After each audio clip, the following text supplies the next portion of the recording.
Asyrafil anbiya wal mursalin wa ala alihi wa sahbihi ajma'in. Assalamualaikum warahmatullahi wabarakatuh. Kehadirat Allah, marilah kita bersama-sama berbanyak-banyak syukur kerana menemukan kita pada malam yang berbahagia ini. Dengan kudrat dan izinnya lah makanya kita sampai ke dewan ini. Alhamdulillah, kepada Allah SWT kita bersyukur dan berterima kasih kepada pihak penganjur kerana telah menepati janji Allah yang tersurat di Lauhul Mahfuz. Kita berjumpa pada malam ini. Jadi muslimin dan muslimat yang dirahmati Allah, sebelum kita meneruskan muzakarah kita pada malam ini, apalah kiranya saya bermohon dengan rendah hati, barang siapa yang ada kitab saya itu keluarkanlah, ya. Kerana apa? Di dalam dunia sekarang ini kita kena hidup di dalam taklid, ya. Kena hidup di dalam bertaklid. Kadang-kadang dunia ini hari tidak menerima kebenaran. Sebab apa saya bercakap sedemikian? Saya adalah seorang pengarang, penulis, pengedar, pencetak, ya, kitab. Jadi dengan kapasiti inilah maka saya boleh datang ke dewan ini. Di semua negeri dia memerlukan kelulusan untuk berceramah, iaitu tauliah ceramah. Jadi di atas kapasiti saya menulis kitab agama, makanya saya boleh bercakap agama. Kalau orang menulis kitab sejarah, dia bercakap kitab sejarah. Memandangkan saya pengarang, penulis, penerbit kitab, makanya saya tak boleh nak bercakap selain daripada isu agama. Jadi bertaklid di atas ini, maka saya sampai di majlis ini. Jikalau tidak, pihak penguasa agama meminta tauliah. Jadi untuk mengelakkan daripada saya ditohmah, apa kata, bukalah kitab mana yang ada. Bermakna saya datang di sini adalah bertujuan untuk memberi faham akan kitab saya. Faham, ya? Seumpamanya semasa hayat baginda Rasulullah, ada seorang jatuh sakit. Jadi dia bernazar, ya Allah, ya Tuhanku, seandainya aku sembuh penyakit ini, akan aku jual rumah aku ini dengan harga 1 dinar. Jikalau aku sembuh penyakit ini, akan aku jual rumah aku ini dengan harga 1 dinar. Sedangkan rumah dia besar. Dengan takdir Allah SWT, sembuh penyakitnya. Sebelum itu saya nak tanya, macam mana dengan speaker tuan? Apakah masih bergema? Kerana ini nak dirakam. Adinda Din, macam mana sound system? Bergema ke? Okey, boleh dengar nyata jelas, ya? Baik, kita sambung. Jadi berkebetulan dengan izin Allah sembuh penyakitnya. Setelah sembuh penyakit, datanglah rasa sayang, ya, rasa menyesal. Rumah yang besar akan dijual dengan harga 1 dinar. Lalu dia pun bertaklid, akan kujual rumah ini dengan 1 dinar, tetapi kena beli sekali dengan kucing. Harganya 9.999 dinar. Jadi 1 juta jugalah rumah itu. Jadi orang pergi menghadap baginda Rasulullah bertanya, bagaimanakah keadaan ini ya baginda Rasulullah? Rasulullah kata benar. Benar. Dia jual rumah dengan 1 dinar. Yang 9.999 dinar itu kucingnya. Kucingnya. Tetapi sesungguhnya dia boleh terlepas dunia. Sesungguhnya dia tak terlepas dari Allah SWT. Tetapi dunia jelas boleh. Dunia boleh. Ada satu cerita lagi di Kelantan sana. Ada panggil Tok Cha. Tok Cha ni maknanya Buddha punya sami. Ada orang curi lembu lalu di hadapan dia. Lalu di hadapan dia. Jadi orang bertanyalah, Tok Sami, apakah Tok Sami nampak orang lalu bawa kerbau, bawa lembu sini? Dia pun pindah tempat duduk dia. Daripada tempat duduk ini dia pindah sikit saja. Dia kata apa? Semasa saya duduk sini saya tak nampak. Dia pindah sikit tempat duduk dia. Semasa saya duduk sini saya tak nampak lembu, dia kata. Betul lah. Lembu dah terlepas. Jadi itu maknanya taklid. Jadi dalam isu saya ini, saya bukan bertaklid. Saya memang pengarang dan pencetak, pengedar, penulis kitab. Makanya saya layak untuk memberi penerangan kitab saya. Jadi seandainya ada, keluarkan. Seandainya tidak ada, apalah salahnya kita membeli kitab saya sambil-sambil menderma, ya, sambil-sambil balik kita boleh bawa apa, buat panduan, ya, buat pedoman dan jadikan harta kepada anak cucu kita. Ya, jikalau tidak beli pun ambil pinjam, pegang. Ya, Adinda Zul ambilkan kitab, bagikan. Nanti kalau tak nak beli, dah selesai sekarang, kembalikan ke meja saya, ya. Jadi kita sudah bertaklid, kita tidak menimbulkan fitnah. Ya, baik. Kita teruskan. Muslimin dan muslimat yang dirahmati Allah sekalian. Sebelum saya memulakan sesi soal jawab, adalah terlebih baik seumpamanya saya ini seorang doktor. Biarpun saya seorang doktor, saya tak tahu penyakit tuan-tuan. Jadi macam mana saya nak bagi obat? Oleh yang demikian, utarakanlah penyakit tuan-tuan. Insya-Allah akan saya bagi obatnya. Ya. Apa kata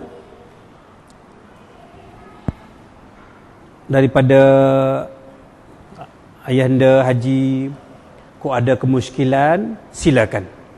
Ya. Adinda, boleh tak satu orang tuliskan soalan? Ya. Kemukakanlah apa sahaja persoalan yang terbuku di hati, tetapi dengan syarat soalan itu hendaklah soalan ilmu hakikat dan ilmu makrifat. Majlis kita pada malam ini bukan majlis ilmu fiqh. Kitab kita pun namanya ilmu makrifat. Jadi marilah kita memuliakan majlis ini dengan pertanyaan ilmu hakikat dan ilmu makrifat. Ilmu fiqh dah lama dah kita mengaji. Di merata ceruk rantau kita dapat. Tetapi ilmu hakikat dan ilmu makrifat teramat payah untuk kita dapat. Oleh itu, mari kita manfaatkan majlis pada malam ini untuk bertanya tentang ilmu hakikat dan ilmu makrifat. Baik, sila Ayanda. Kau ada kemuskilan apa-apa, sila.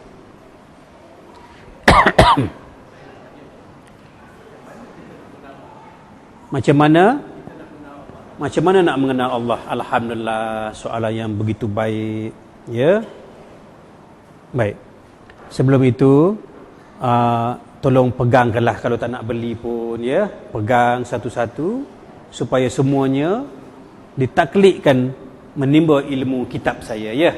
Kalau nak beli, alhamdulillah. Barang siapa ada telefon nak rakam, buka. Saya tidak ada sembunyi, tak ada sorok-sorok. Buka telefon, mudah-mudahan balik dapat dengar, ya. Ini dirakam, kemudian dibuat CD. Ya, rakaman saya ini saya balik, saya cetak DVD. Ya, kalau siapa berhajat kepada DVD pada malam ini, SMS terus kepada saya dengan alamatnya, nanti saya post. Ya. Jadi apabila ada video ini, kita tidak boleh difitnah. Baik. Sila Adinda.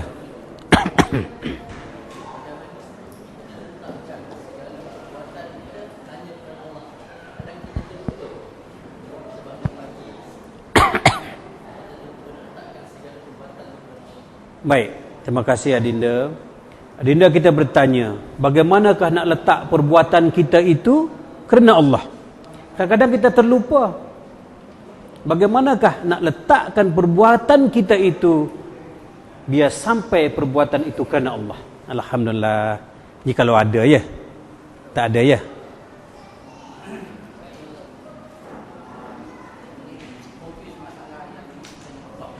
Ya.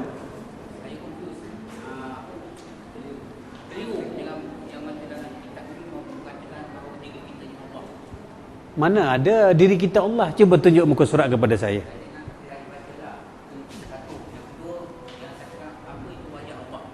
Baik. Ada sahabat kita mengatakan kitab ini mengaku kita Allah. Diri kita Allah. Tetapi saya sebagai pengarang, saya tak nampak. Cuba tuan buka muka surat berapa. Ya. Ada tak terbaca yang mengaku kita Allah? Tahu saya tak ada, mungkin salah faham. Dalam blog pun saya tidak pernah menulis kita Allah. Mungkin tersalah faham, ya. Mana mungkin kita mengaku kita Allah. Tapi soalan kedua, nak melihat wajah Allah. Baik. Itu soalan yang benar. Bagaimanakah caranya kita nak melihat wajah Allah? Fa aina ma tuwallu fasama wajhullah. Mana saja kamu hadapkan wajahmu, di situ wajah Allah. Kenapa kita tak nampak? Terang matahari, terang lagi Allah. Dekat mata putih, mata hitam, dekat lagi Allah. Kenapa tuan-tuan tak nampak Allah? Sedangkan Allah tidak ada hijab, tidak ada dinding. Kenapa tak nampak? Kenapa tak nampak? Terima kasih. Soalan yang begitu baik. Tetapi soalan yang menyata Allah itu, saya teramat sesal. Ya, tidak mengapa, ya. Nanti baca balik. Ya, anak anda.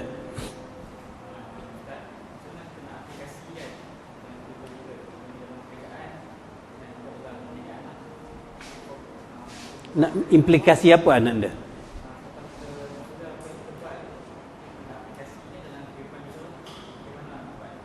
Nak implikasi apa? Ilmu ini. Oh ya, saya faham. Baik. Macam manakah? Terima kasih anak anda.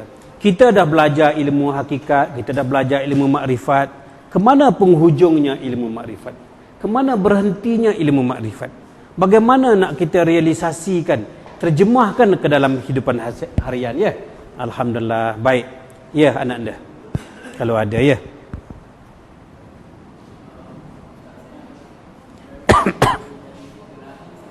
Kuat sikit. Tutup pintu anak anda. Ya. Lahir sampai besar.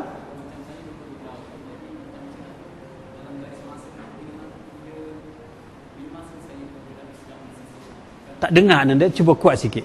Tak apa. Tak usah malu-malu, ya.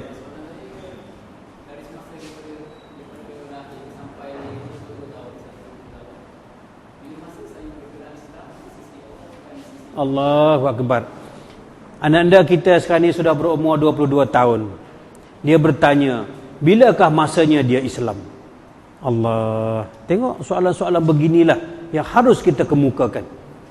Jangan mengenai fiqh. Fiqh di televisyen sudah kita dengar hari-hari. Di surau, di masjid, semua ilmu fiqh.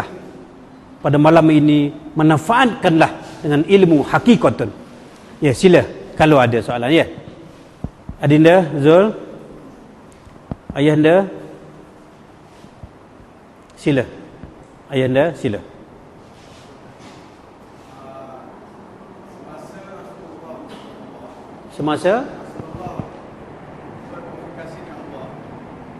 Semasa Isra Mi'raj.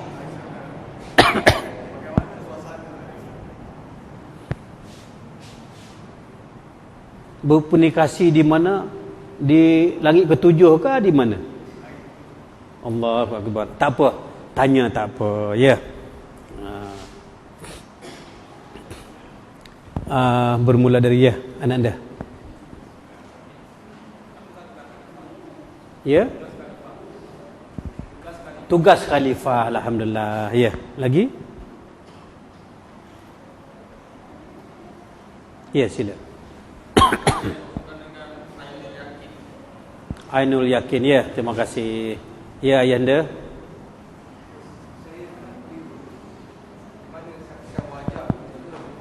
Ya. Wajah Allah. Okey, sama dengan soalan tadi, ya.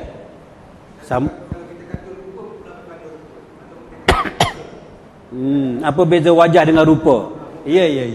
Apa beza wajah, muka, rupa? Allah Akbar. Ya.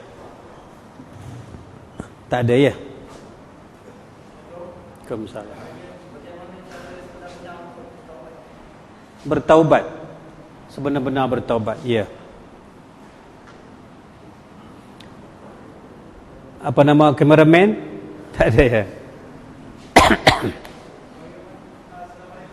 Waalaikumsalam.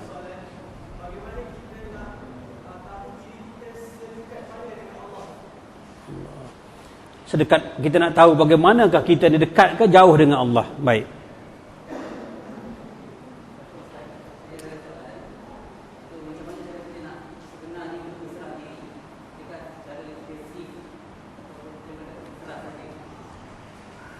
Kaedah-kaedah berserah diri, ya. Baik, teruskan. Waalaikumsalam.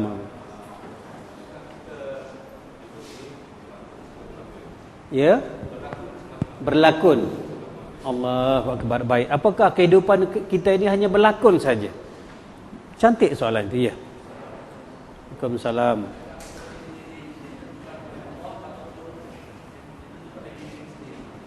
Apakah apa? Apakah hidup kita ini ditentukan oleh Allah ataupun ditentukan oleh diri kita sendiri? Baik soalan itu. Baik, teruskan. Bermula daripada kanan. Sahabat. Baik. Lagi?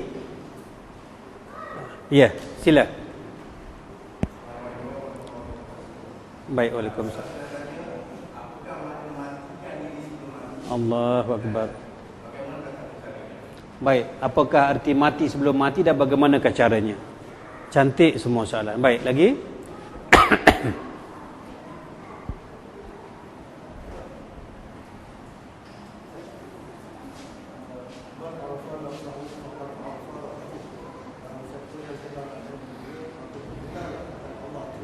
Benar.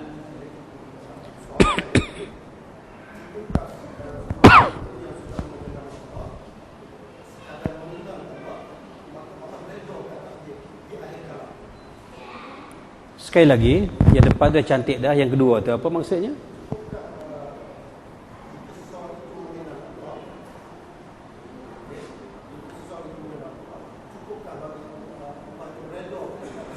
Faham. Cukupkah orang yang mengenal Allah untuk mendapat keredaan Allah? Cantik. Apakah Allah reda setelah kita mengenal? Ataupun ada lagi? Alhamdulillah, cantik. Terima kasih, Nada, ya.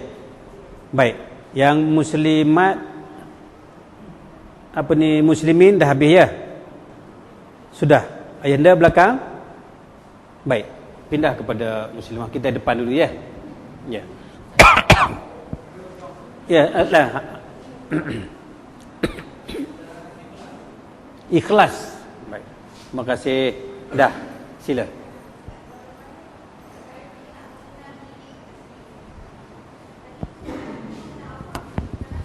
Alhamdulillah, baik. Mengenal diri ya. InsyaAllah kita akan jawab satu persatu. Ya. Lagi?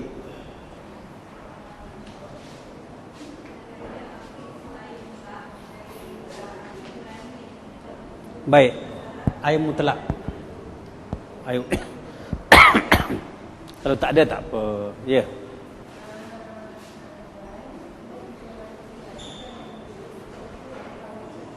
Ya.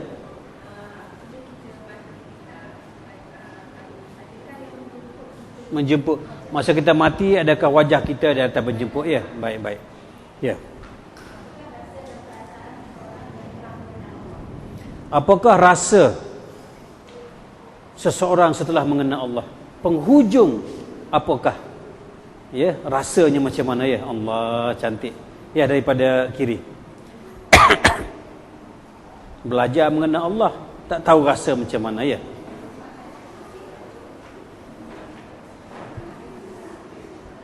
Apa?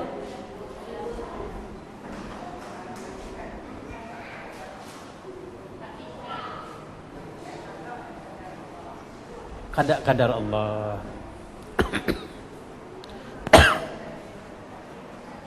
Mana dikatakan Al-Quran? Allahu Akbar.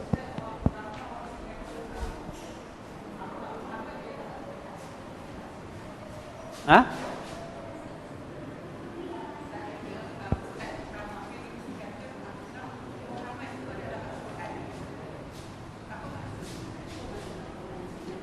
Muhammad Al-Quran? Akhlak. Oh, ya, baik. Ya, kalau ada.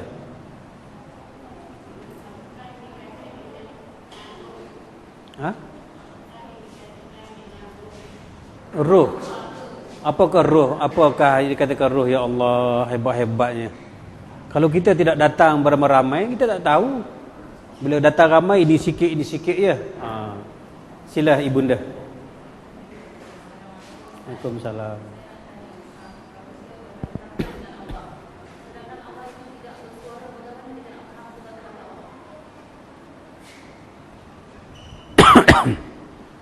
Sedangkan Allah tidak bersuara, tidak berhuruf, tidak berjisim.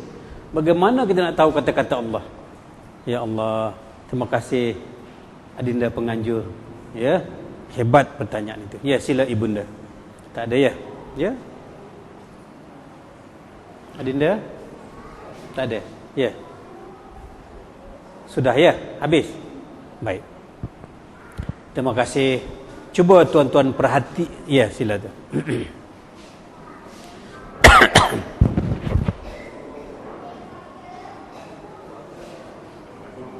Waalaikumsalam warahmatullahi. Bab kematian. Jadi dalam masa nak meninggal, berbagai-bagai wajah.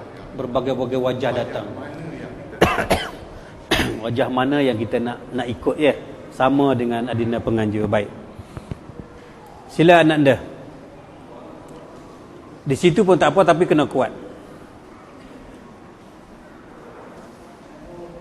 Waalaikumsalam.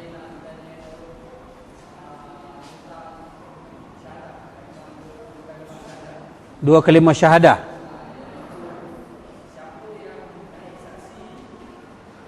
Siapa yang bersaksi, siapa menyaksi ya? Baik. Allah, habis ya? Oh, anak anda kita pun ada ya, sila. Waalaikumsalam.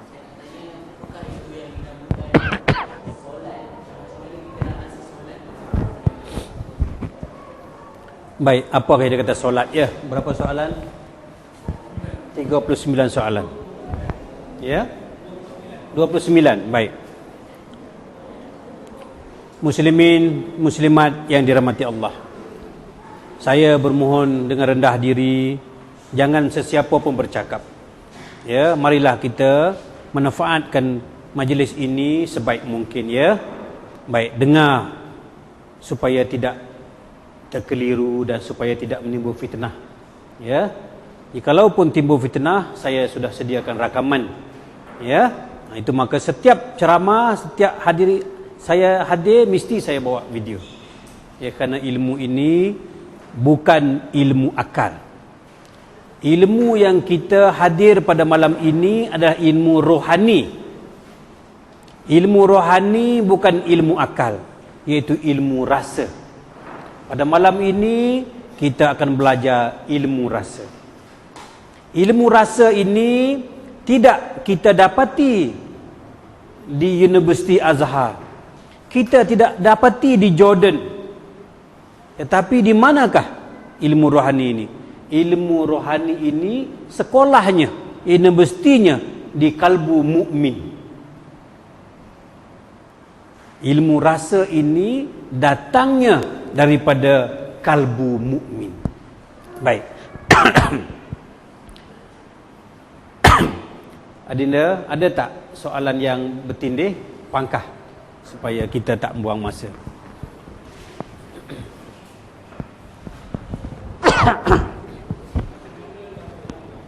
Ya, baik. Alhamdulillah, soalan pertama pun sudah begitu hebat.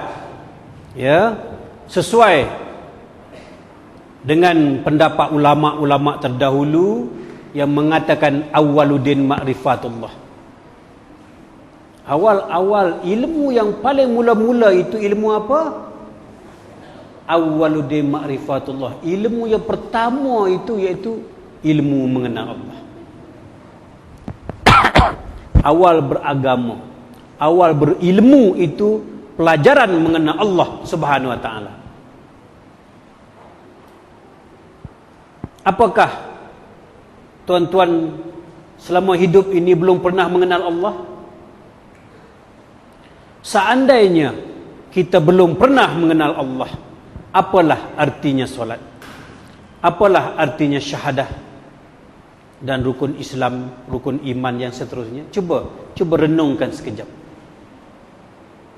Macam ananda kita, dia sekarang sudah 22 tahun umur.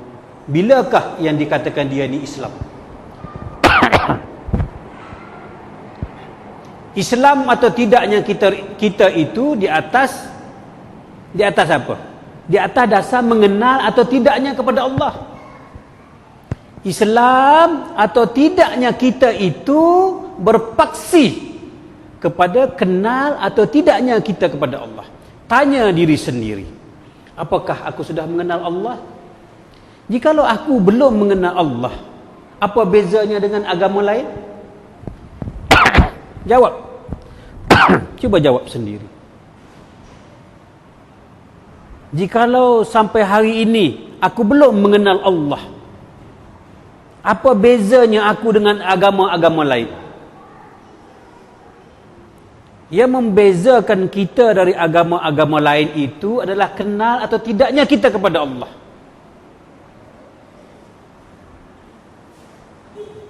Kalau orang kata kita ni belum Islam, oh kita marah, kita rasa kecil hati.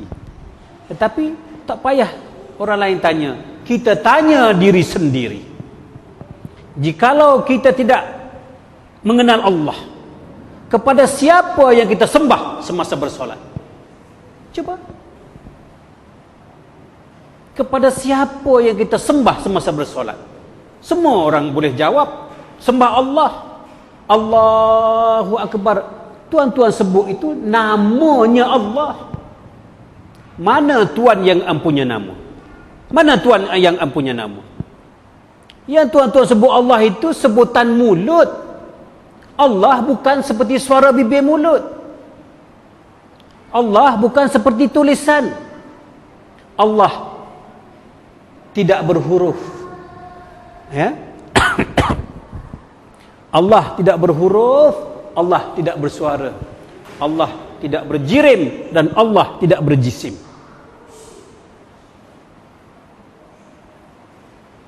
Macam mana tuan-tuan nak mengenal Allah? Nak ingat Allah macam mana? Baik, seumpamanya kita angkat takbir, Allahu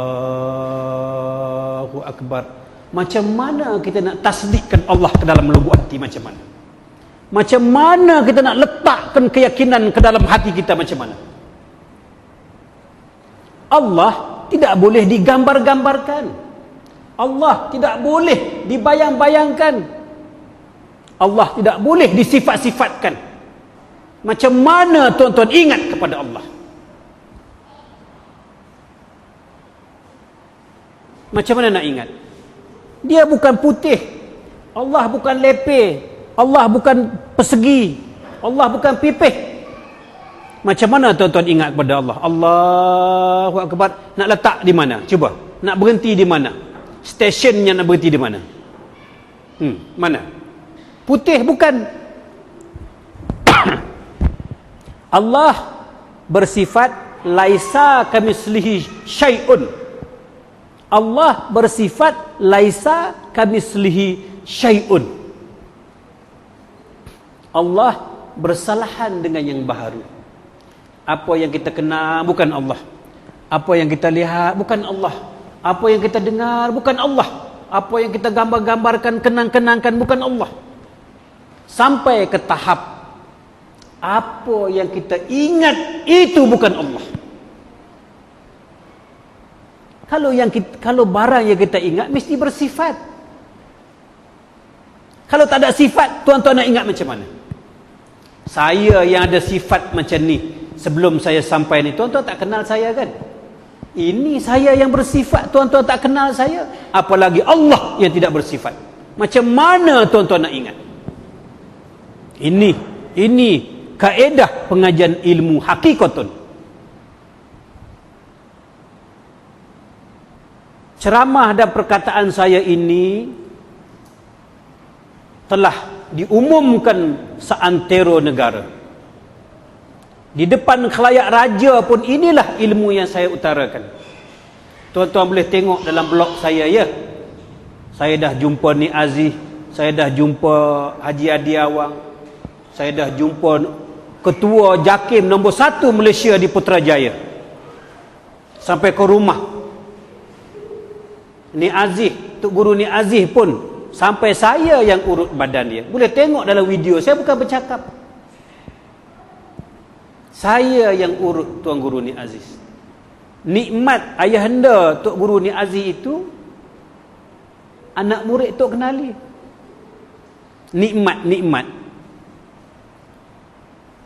ayahanda Tuan Guru Ni Aziz bin Nikmat itu anak murid Tok kenali. Jadi dulu orang sembunyi-sembunyi ilmu makrifat. Dulu orang sorok-sorok ilmu makrifat. Kenapa nak sembunyi, kenapa nak sorok jikalau dianya benar? Apa mau takut jikalau benar? Ilmu yang sembunyi-sembunyi, ilmu yang sorok-sorok itu ilmu sesat, ilmu salah. Jikalau kita ilmu yang benar, kenapa nak sembunyi-sembunyi? Itu makanya saya ini penceramah di Akademi Polis Jalan Ceras Batu Sembilan. Itu pegawai polis ada di belakang itu. Saya ceramah di masjid baru ni, saya ceramah di Masjid Besar Kelang. Di pusat-pusat pengajian tinggi. Inilah ilmunya. Saya tidak sorok dan saya tak sembunyi. Baik, berbalik kepada mengenal Allah. Macam mana nak ingat kepada Allah? Usah kata kenal, ingat pun kita belum tentu. Cuba tuan-tuan fikir sedikit, masuk sedikit ke dalam hati pada malam ini. Apakah sudah aku mengenal Allah? Jikalau aku tidak mengenal Allah, bagaimanakah aku nak ingat kepadamu ya Allah? Sedangkan ibu solat itu khusyuk. Khusyuk itu ingat kepada Allah. Ibunya, tiangnya sembahyang itu khusyuk. Khusyuk bahasa Arab, bahasa Melayu kata apa? Ingat kepada Allah dengan begitu mendalam sehingga tidak terlihat kepada yang lain. Ini khusyuk. Ingat kepada Allah dengan mendalam sehingga tidak ingat yang lain selain pada Allah. Apa yang kita nak ingat dalam sembahyang? Allahu Akbar. Nak tasdik, nak kosak niat macam mana? Cuba. Nak letak di mana? Jikalau kita tak boleh ingat Allah semasa bertakbir, apa lagi di tempat lain? Sebagaimana Rasulullah kata, kau ingat masa takbir tu biasa macam ni pun tak apa. Sedetik pun tak apa dah. Nak menggambarkan bahawasanya betapa mustahaknya ingat kepada Allah, biar apa macam ni tak apa. Tetapi saya nak tanya tuan-tuan, yang macam ni ada tidak? Ada tak kita boleh ingat kepada Allah macam ni saja? Boleh? Ada tidak? Jikalau tidak ada yang semacam ini, apakah artinya solat? Itu makanya marilah pada malam yang berbahagia ini sempena persoalan nombor 1, ya, awaluddin ma'rifatullah, awal beragama mengenal Allah. Bagaimanakah caranya nak mengenal Allah? Dalam Quran tidak ada mengajar kita mengenal Allah. Ada tak Al-Hafiz di sini? Ada tak Al-Hafiz? Cuba kita tanya Al-Hafiz yang hafal Quran. Ada tak pelajaran mengenal Allah? 2 campur 2 jadi Allah seumpamanya. Alif campur ba jadi Allah. Ada tidak dalam Quran? Tidak ada. Jadi macam mana kita nak mengenal Allah sedangkan dalam Quran pun tidak ada? Maka Allah pun bersifat kasih dan sayang, mengutus Rasul dan Nabi untuk menyambung kalimahnya yang belum disebut, yang belum dilafazkan oleh Allah SWT. Macam mana? Sebagai salah seorang anda cakap tadi, ya, ulama terdahulu mengatakan, man arafa nafsahu faqad arafa rabbahu. Arafa rabbahu fasadal jasad. Man arafa nafsahu, barang siapa mengenal diri, faqad arafa rabbahu, wajib dia akan mengenal Allah Subhanahu wa taala. Faqad arafa rabbahu, barang siapa mengenal Allah, fasadal jasad, maka binasalah jasad. Nampak tak botol nombor 2? Macam tu. Baik, saya baca lagi sekali. Man arafa nafsahu, barang siapa mengenal diri, faqad arafa rabbahu, maka kenal dia akan Allah. Wajib, pasti dia akan mengenal Allah, bukan lagi mustahil. Barang siapa mengenal Allah, faqad arafa rabbahu, maka apa dia kata? Fasadal jasad, maka binasalah anggota jasadmu. Tidak terlihat, tidak terpandang, tidak tertilik lagi olehmu akan dirimu. Barang siapa mengenal Allah. Barang siapa mengenal Allah, tidak tertilik lagi dirimu. Tak nampak dah. Jadi bagaimanakah caranya ya Allah? Di manakah ilmu ini akan ku dapat ya Allah?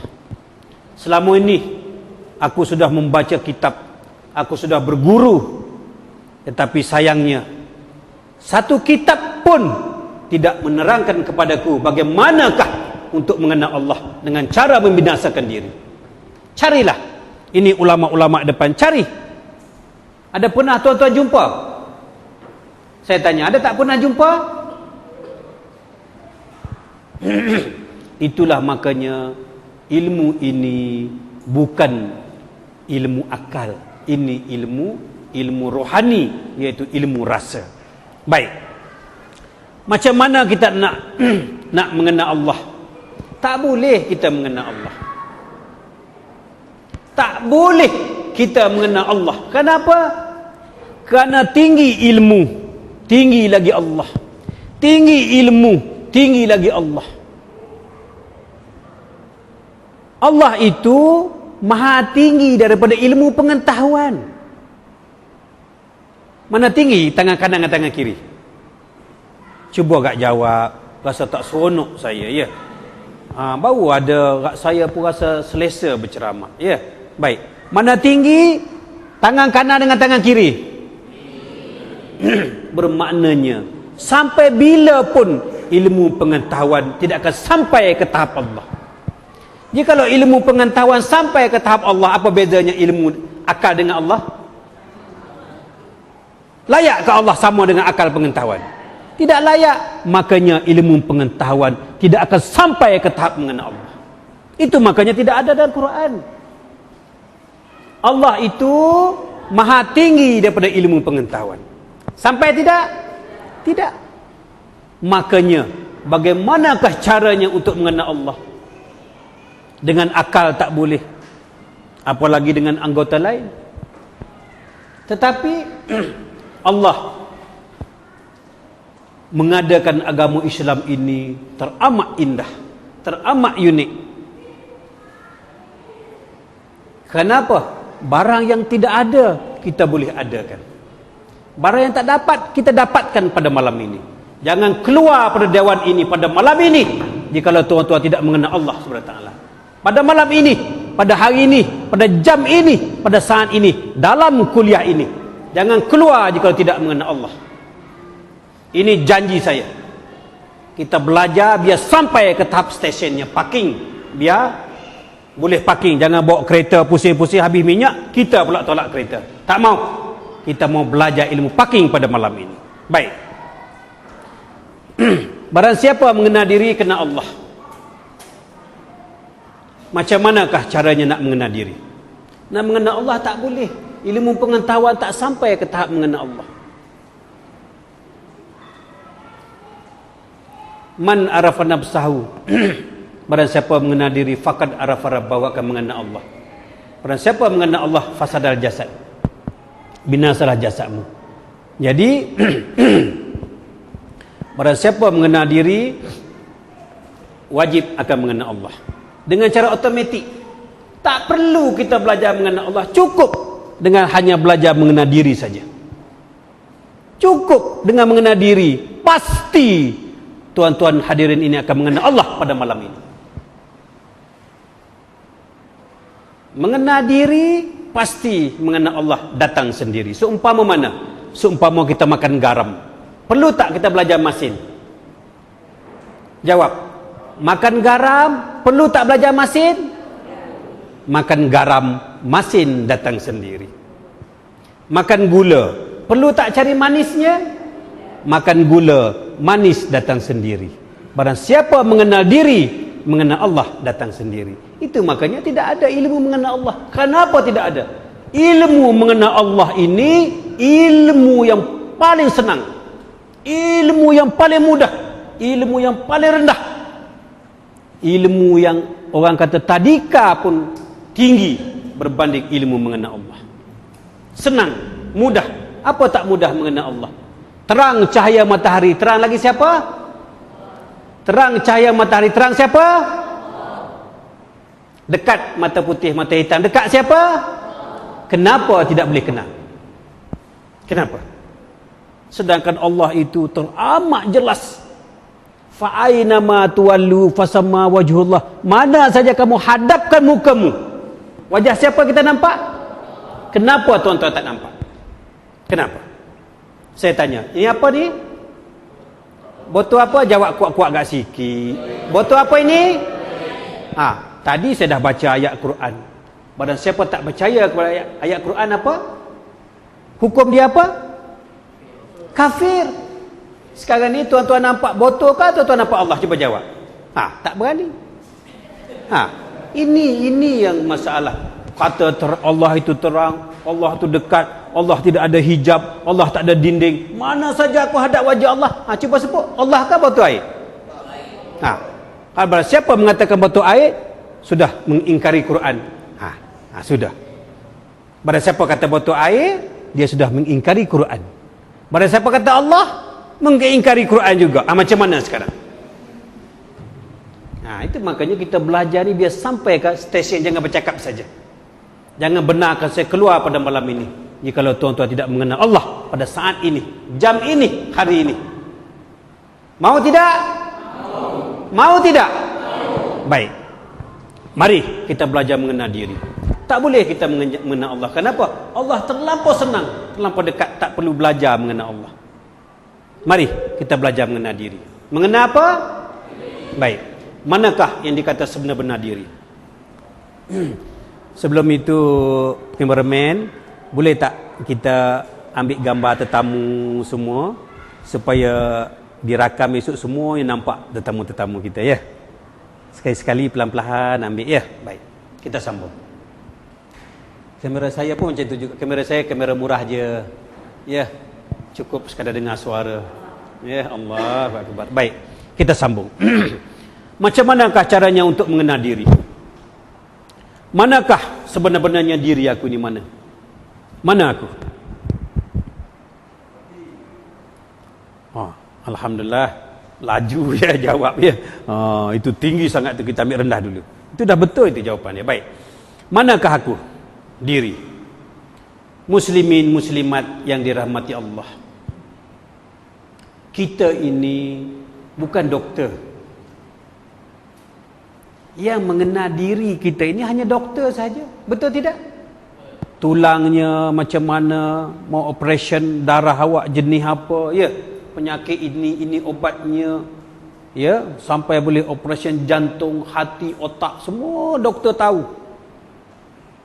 Kita pun tanya doktor, apakah doktor sudah mengenal diri?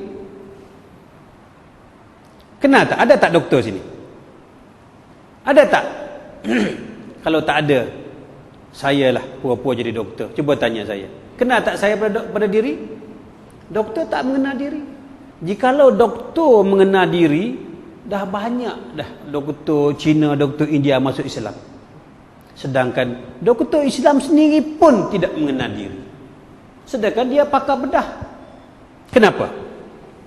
Kenapa? Ini menggambarkan diri-diri itu bukannya jasad. Diri bukan jasad. Kalau nak mengenal diri, jangan mengenal jasad. Sebab diri bukan jasad.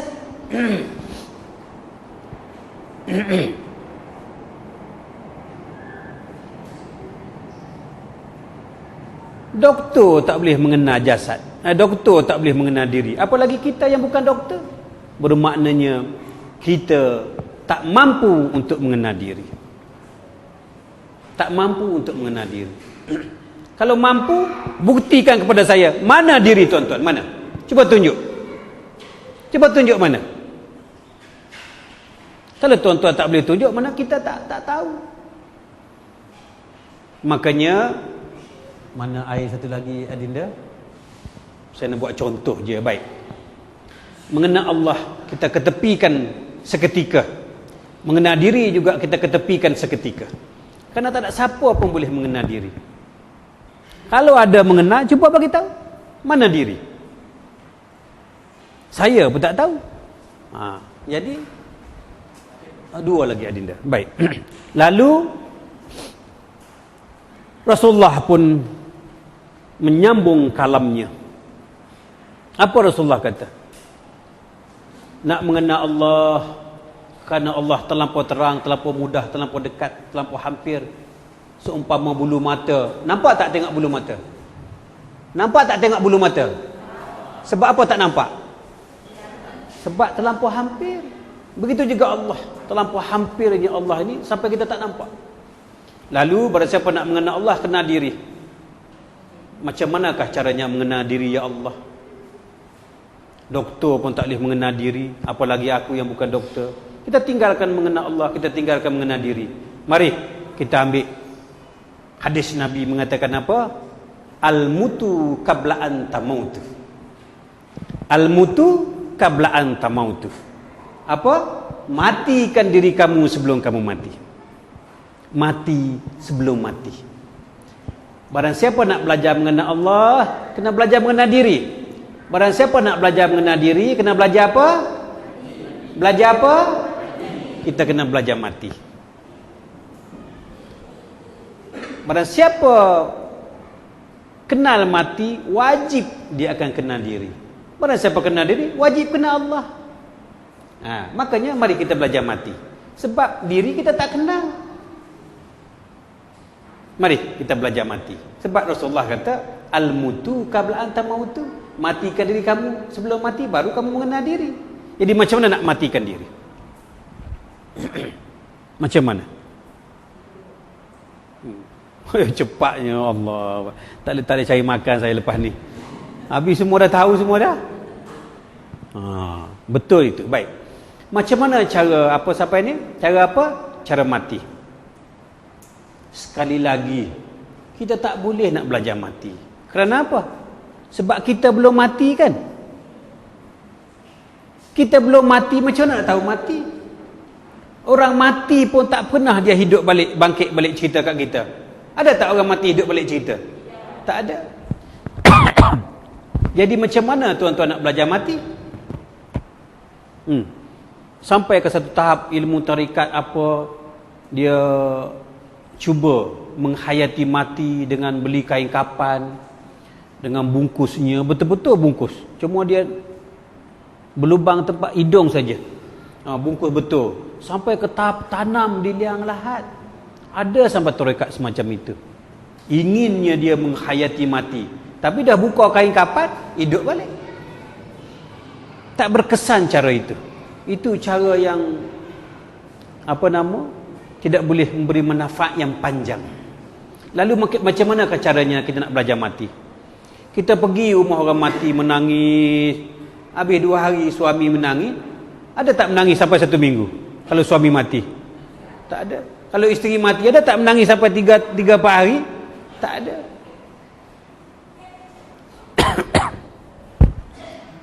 Nak kenal mati sangat, pergi tengok jenazah orang mati.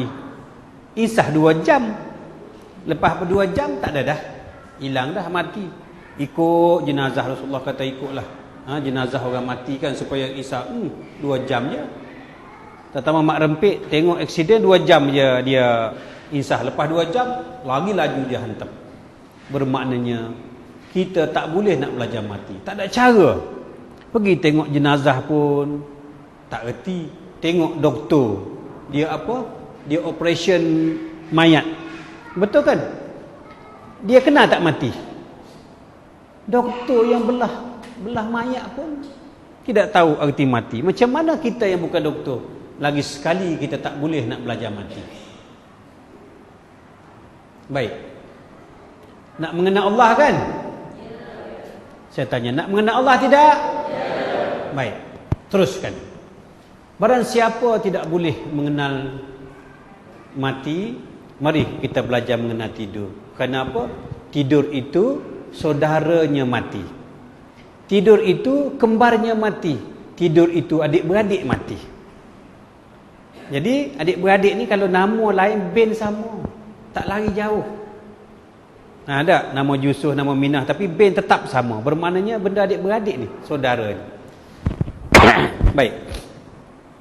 Jadi kita pun mengenal apa? Mengenal tidur. Kalau mati kita belum pernah mati. Kalau tidur, pernah tak kita tidur? Pernah tak tidur? Baik. Kita mesti tahu mengenai tidur. Apa arti tidur?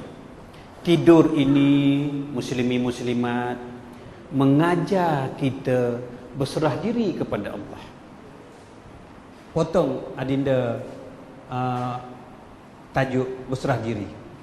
Saya akan jawab serentak. Baik. Macam manakah caranya nak berserah diri kepada Allah? Ya. Macam mana cara nak berserah diri? Tangan kita ini nak serah kepada Allah macam mana? Ya Allah, Tuhanku, ambillah tanganku ini ya Allah. Allah dia buat apa tangan kau? Allah Maha berkuasa, tak perlu tangan kau lah. Tak cukup panjang lagi tangan aku. Nak tangan kau. Allah tak naklah tangan kau. Nak serah di mana?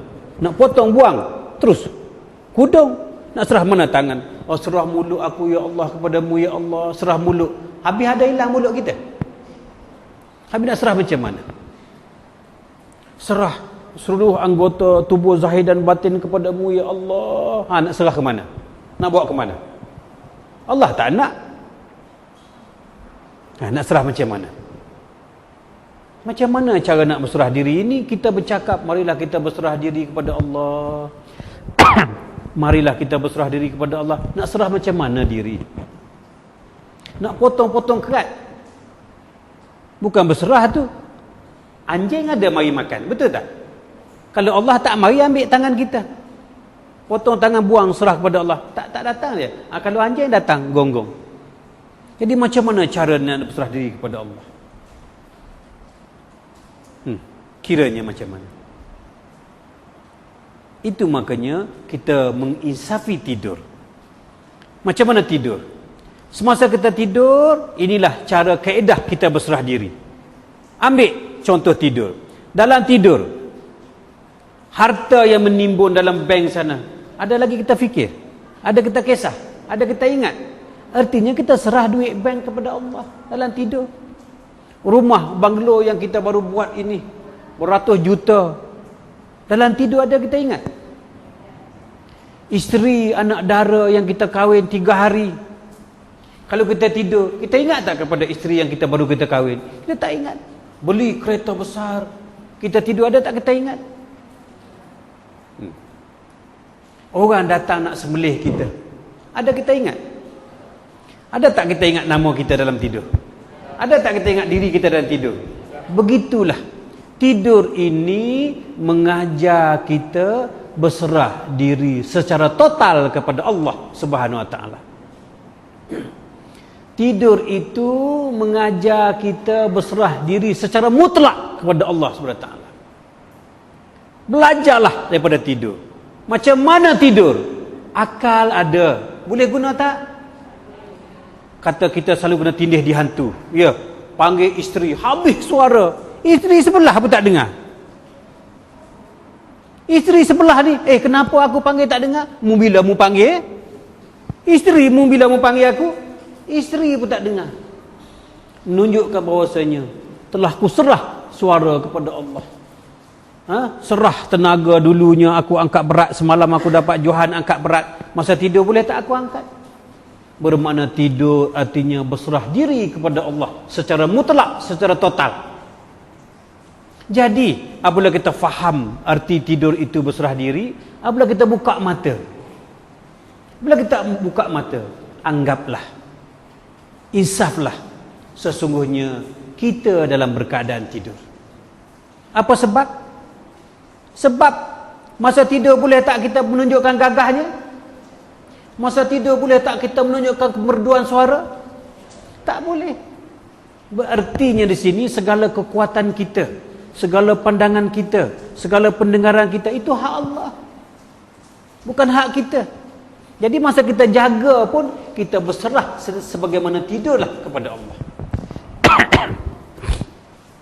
Berserah diri sebagaimana aku tidur ya Allah. Ada akal pun aku tak boleh berfikir jika engkau tak memberikan hidayah kepadaku ya Allah. Tengok orang gila, ada tak otak?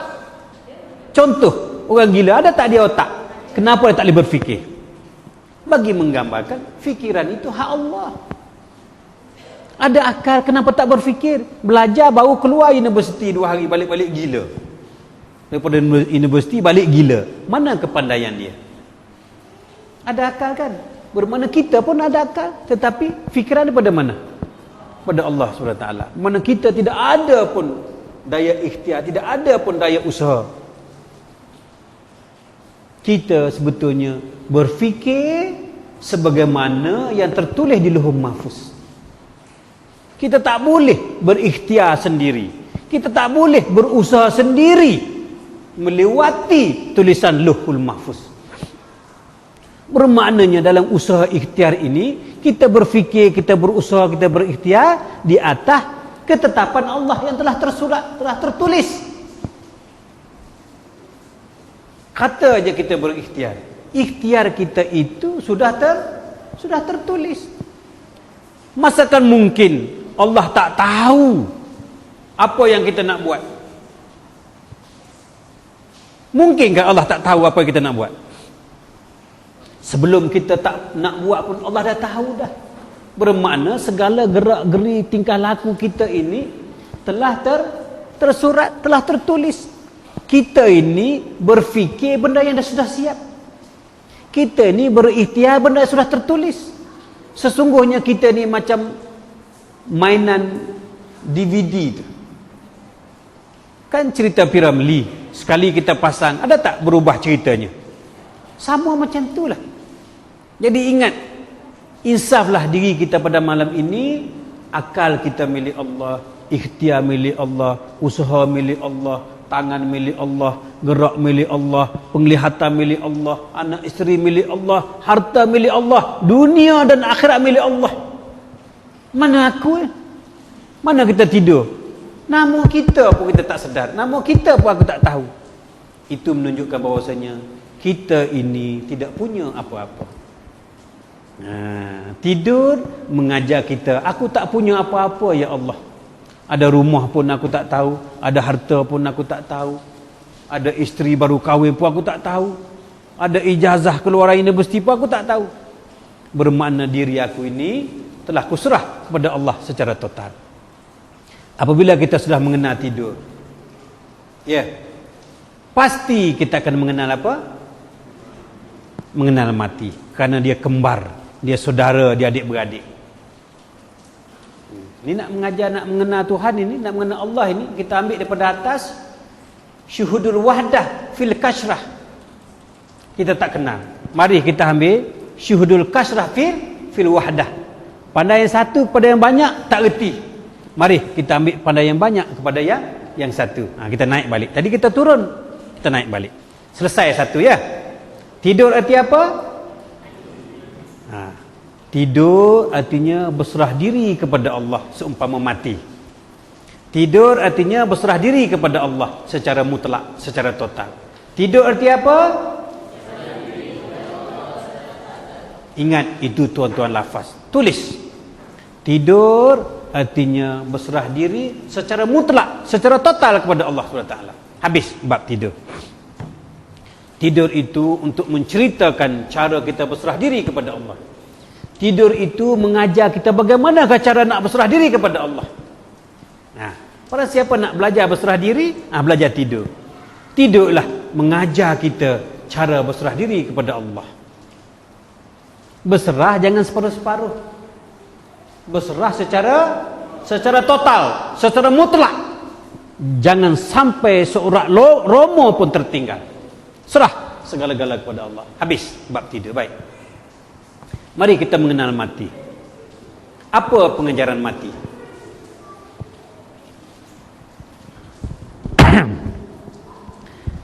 Kalau tidur sama dengan mati, saudaranya, jadi mana mati ni sama dengan tidur. Jikalau tidur mengajar kita berserah diri secara total, mati pun artinya mengajar kita berserah diri secara total kepada Allah. Baik. Tak reti tidur. Mari kita tengok orang mati.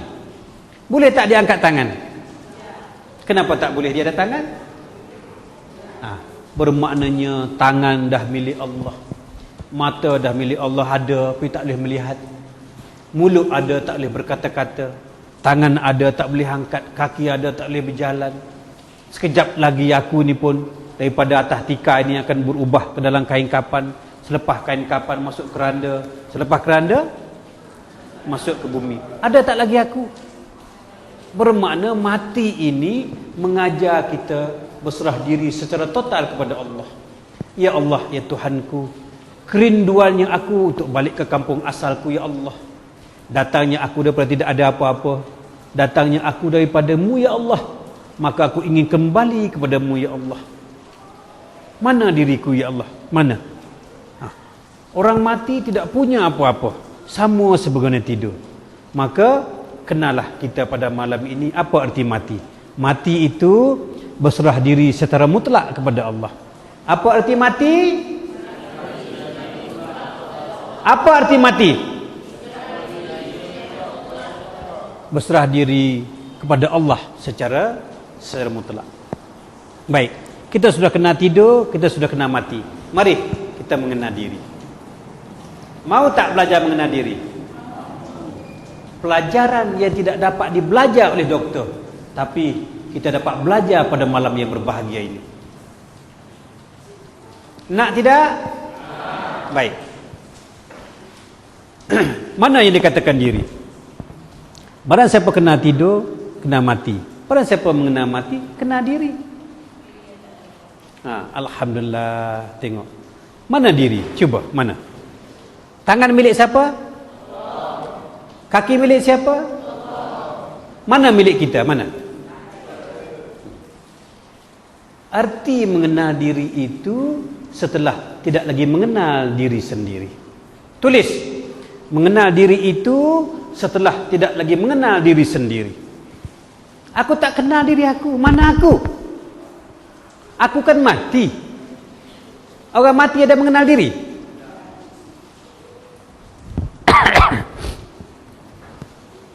Baik.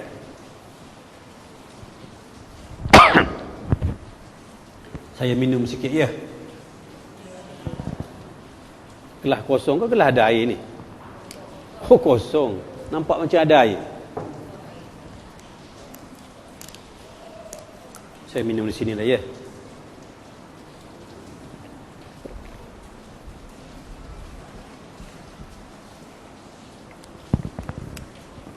Baik, sampai mana tadi?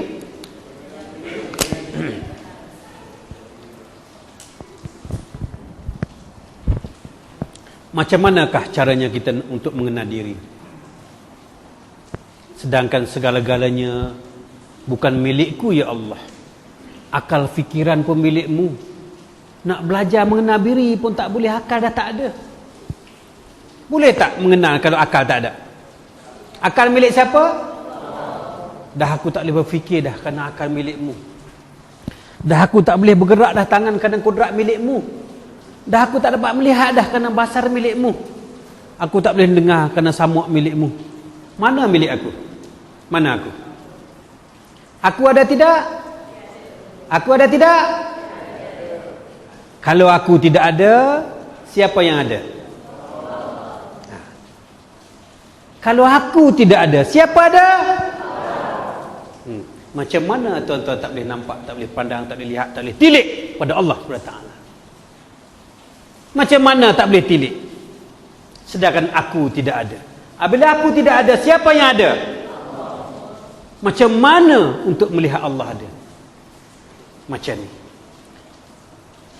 Semasa tuan-tuan bangun pagi, buka mata nak mencari Allah. Mana Allah? Kerana Quran mengatakan segala-gala yang ku nampak ini nampak Allah. Mana Allah? Mana Allah? Sesungguhnya tak perlu tuan-tuan mencari Allah. Kerana Allah terlampau hampir, terlampau dekat. Tak perlu mencari Allah. Daripada tidur, buka mata. Kalau tidur kita tak boleh nak ingat Allah. Tiba-tiba terbuka mata, aku nak ingat Allah, aku nak ingat Allah. Mana Allah? Tak perlu mencari, tak perlu sebut, tak perlu ingat kepada Allah. Jadi kalau kamu ingat, bermaknanya kamu belum ingat kepada Allah. Tulis, saya cakap, Tok Kenali kata apa? Barang siapa ingat kepada Allah, kamu belum ingat kepada Allah. Sebab apa? Pelik kan? Kita belajar nak ingat kepada Allah, tiba-tiba saya pula cakap tak payah ingat. Kalau ingat tu arti tidak ingat. Baik, saya bagi petunjuknya. Tuan-tuan daripada rumah nak ke pejabat. Daripada rumah nak ke mana? Nak ke pejabat. Mula-mula bekerja. Ya, saya pun sesat cari tadi 3-4 pusing, 3-4 kali pusing. Kenapa? Saya tanya teksi, ada teksi tak tahu, tanya orang negara asing lagi dah tak tahu, pusing. Tanya traffic light ke berapa, selekoh ke berapa, U-turn ke berapa, ada jejantas betul tidak? Jantas. Kenapa? Saya tanya. Sebab saya tak tahu, sebab saya tak ingat. Daripada rumah ke pejabat, mula-mula awak pergi traffic light nombor pertama, belok kiri. Lepas belok kiri jumpa roundabout, belok kanan. Belok kanan ada jumpa dengan bangunan tinggi, apa nama, menara berkembar. Di situlah pejabat saya. Kemudian sekarang ni tuan-tuan start engine. Ada tak lagi bilang traffic light? Cuba jawab. Ada tak bilang lagi selekoh? Kenapa tak bilang? Sebab kenal. Tak payah ingat traffic light, tak payah ingat roundabout, tak payah ingat selekoh-selekoh. Kenapa tak payah ingat? Sebab mengenal. Kerana tak kenal lah, maka tuan-tuan tak ingat. Begitu juga kepada Allah. Kalau dia ingat lagi, mana tuan-tuan belum ingat kepada Allah. Ingat kepada Allah ni tidak ada kerena dengan satu kerena. Tulis. Ingat kepada Allah tidak ada kerena dengan satu kerena. Barang siapa masih berkenakan, berdalil untuk ingat Allah, tuan-tuan belum mengenal Allah. Allah tu begitu hampir, begitu hebat, begitu agung, begitu terang. Kenapa nak mencari dalil untuk ingat kepada Allah? Kenapa? Kerana tuan-tuan tidak mengenal. Cuba kenal. Daripada rumah ke pejabat, start engine. Tahu-tahu sampai. Tahu-tahu apa? Sampai kenapa? Kerana aku sudah mengenal. Kalau orang tak kenal, nak ingat traffic light, nak ingat roundabout, nak ingat ini. Begitu juga Allah. Sampai ke tahap Tok Kenali kata, tak perlu kamu ingat kepada Allah. Kalau kamu ingat kepada Allah, bermakna kamu masih menggunakan akal makhluk. Akal ini bodoh. Perkara bodoh boleh tak ajak mengenal Allah? Tak boleh. Jadi Allah terlampau terang, terlampau jelas sampai tak perlu guna akal. Kenapa? Kerana macam ni. Sudah faham maksud saya tadi kan? Ingat artinya tak ingat. Ingat artinya tak ingat. Sebab apa?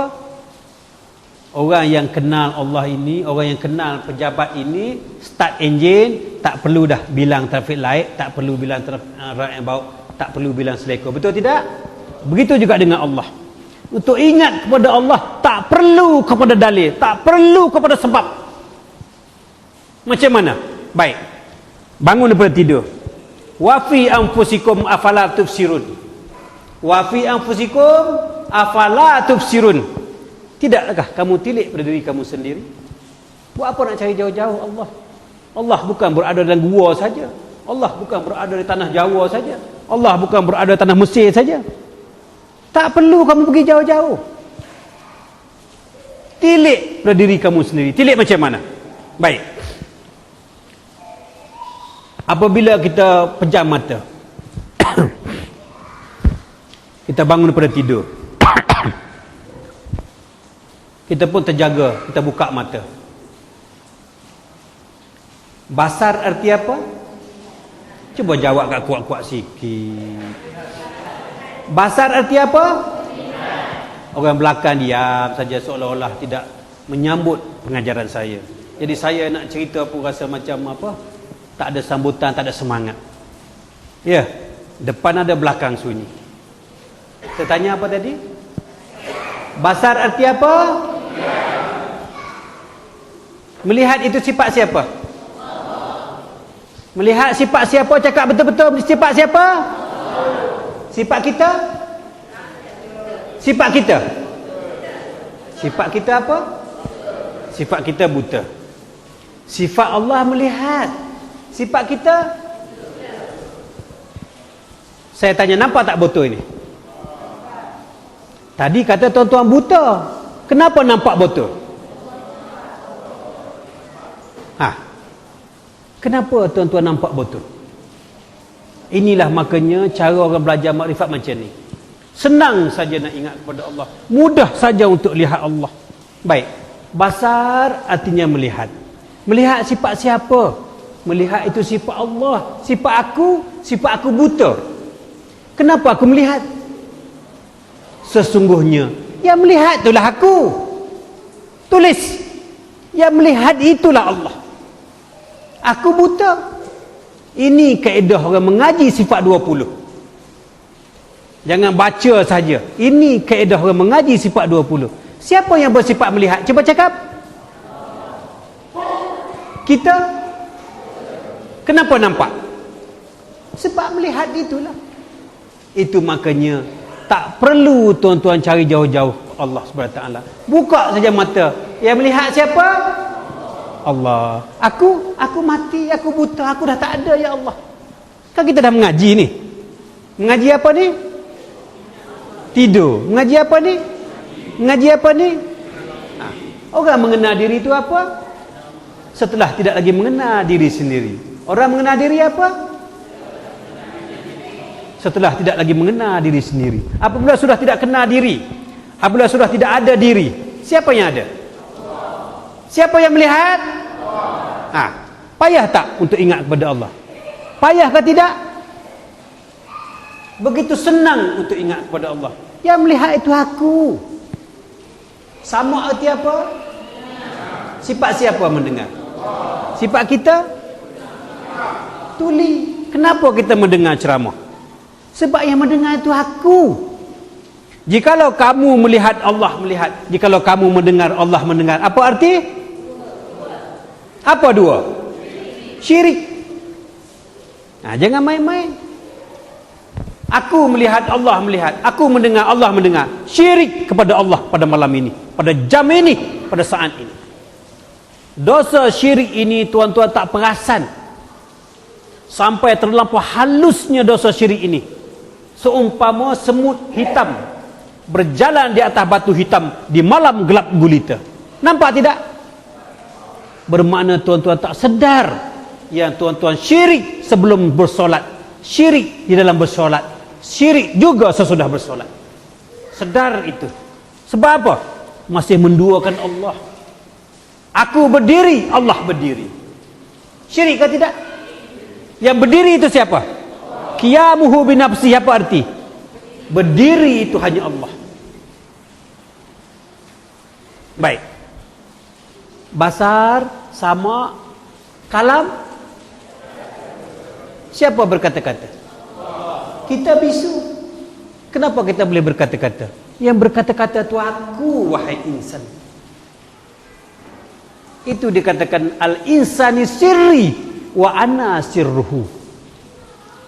Ana sirri wa ana sirruhu. Apa artinya? Sesungguhnya kenyataan aku tu padamu setelah kamu binasa. Aku rahsia kamu, kamu rahsia aku. Apa artinya? Artinya kita inilah menanggung kenyataan Allah. Tetapi dah kita tak pandai mengenal diri, tak pandai berserah diri, tak pandai mematikan diri, duk nampak aku. Aku melihat, aku mendengar, aku berkata-kata. Sudah menduakan Allah. Orang yang tidak syirik kepada Allah, siapa sifat melihat? Aku tetap buta selama-lamanya. Ya, kalau orang mengaji lagi tinggi, bukan sahaja aku buta, aku langsung tidak ada. Ada tak lagi diri? Tak ada. Mana matanya? Baik. Saya tanya lagi, hayat arti apa? Siapa yang bersifat hidup? Kita? Kenapa duduk dalam dewan, tidak duduk dalam kubur kalau mati? Kenapa duduk dalam dewan? Biasa orang mati duduk dalam kubur. Kenapa tak duduk dalam kubur? Sebab hidup. Hidup itu sifat siapa? Sifat Allah. Bila aku hidup, Allah hidup, syirik. Lagi saya tanya penghabisan. Wujud arti apa? Sifat siapa wujud? Sifat makhluk ada tidak? Itu Tok Kenali mengatakan, barang siapa mengaji satu saja sifat 20, iaitu sifat nafsiyah wujud, pasti yang 19 lagi tak payah belajar, tahu dalam tong sampah saja. Mu tahu dalam tong sampah saja, tak payah belajar yang 19. Cukup dengan satu kalimah wujud saja, kamu sudah mengenal Allah SWT. Apa tidaknya saya tanya, wujud arti apa? Sifat siapa yang wujud? Sifat kita wujud ke tidak? Apabila kita tidak wujud, siapa yang wujud? Kenapa kamu tak nampak Allah? Melihat itu aku, mendengar itu aku, berkata-kata itu aku, yang hidup itu aku, yang ada itu aku, yang berilmu itu aku. Kenapa kamu tak nampak? Melangkah saja kudrat siapa? Mana kudrat kita? Melangkah saja kudrat siapa? Mana kudrat kita? Macam mana kita tak boleh nampak Allah? Itu makanya saya ulang lagi sekali, Allah itu terlampau terang, terlampau dekat, terlampau jelas, terlampau nyata. Tidak ada hijab, tidak ada dinding, tidak ada tembok. Kenapa tak nampak? Sebab belum matikan diri. Sekarang ni kita sudah belajar mati. Aku tidak ada. Aku apa? Aku tidak ada. Bila aku tidak ada, siapa yang ada? Allah, Allah, Allah, Allah. Tangan Allah, mata Allah, semua Allah, Allah, Allah, Allah. Tapi ingat, tuan yang baju merah, apabila semuanya Allah, tak boleh mengata aku Allah. Tak ada pernah saya mengajar aku Allah. Sebab apa? Jikalau kita tak ada, boleh tak lagi kata aku? Jikalau orang mengatakan aku Allah, orang yang belum berserah diri kepada Allah, orang yang belum belajar tahap mengenal diri. Orang yang belajar mengenal diri, ada tak lagi aku? Tak ada. Apabila tidak ada aku, boleh kata aku Allah? Tak boleh. Yang ada siapa? Mana ada diri lagi? Mana ada aku lagi? Kalau ada aku, ada Allah, berapa wujud? Syirik. Ini makanya baca cara pelan-pelan, ya. Baca teliti, tapi tak apa, ya. Sebab itu kefahaman, ya. Sila telefon saya. Kalau ada masalah, telefon. Ya, supaya tidak timbul fitnah. Aku tidak ada, macam mana nak kata aku Allah? Tak boleh. Jadi melihat Allah, berkata-kata Allah, mendengar Allah, bergerak Allah, Allah. Betul tak kita mentauhidkan Allah? Baru kita mengesahkan Allah. Inilah dikatakan awwaluddin ma'rifatullah. Awal beragama itu mengenal Allah. Itu makanya yang dikatakan ilmu makrifat, ilmu ini ilmu yang paling mudah. Tengok baginda Rasulullah daripada kota Mekah ke kota Madinah. Berpindahnya dari kota Mekah ke kota Madinah selama 13 tahun. Dia mengajar ilmu apa? Yaitu ilmu mengesahkan Allah, iaitu tauhid. Tauhid mengesahkan Allah. Mengesahkan Allah itu mengenal Allah lah. Ini pelajaran yang mula-mula baginda Rasulullah ajar, iaitu mengenal Allah Subhanahu Wa Taala. Barulah diturunnya sembahyang, puasa, zakat. Selepas berapa tahun? Selepas 13 tahun baru turun sembahyang. Itu sembahyang payah, puasa payah, tapi mengenal Allah payah ke tidak? Senang. Itu dia turun pelajaran mula-mula sekali. Pelajaran mula-mula ni untuk orang yang bodoh, untuk orang budak tadika. Itu makanya pelajaran yang mula-mula. Inilah pelajaran mengenal Allah Subhanahu Wa Taala. Jadi ingat, orang yang mengenal Allah itu setelah tidak lagi mengenal diri sendiri. Kan kita dah mati dah, mari kita kuburkan diri kita dalam kubur. Kita buang ini, jangan bagi nampak. Jangan bagi. Sekarang ni siapa yang ada? Allah. Makanya betul tak ayat Quran mengatakan fa aina ma tuwallu fasamma wajhullah? Betul tidak? Baru sekarang betul. Tadi kenapa tak cakap betul? Sebab makhluk sudah tidak ada. Kalau ada makhluk, ada Allah, apa? Syirik. Sekarang ni kita tidak syirikkan Allah. Kita benar-benar mentauhidkan Allah sebagaimana Bilal bin Rabah. Hanya aku tahu Ahad. Allah pun dia tak sebut, kerana Allah itu nama. Yang aku tahu siapa? Ahad. Esanya kamu ya Allah, segala-galanya engkau, kerana kamu tu esa. Sebut saja apa saja. 4 perkara, zat, sifat, af'al, asma. Sifat siapa? Semuanya Allah. Mana aku? Aku tidak ada. Habislah pelajaran mengenal Allah sebenarnya. Kenal ke tidak Allah? Senang bukankah? Senang.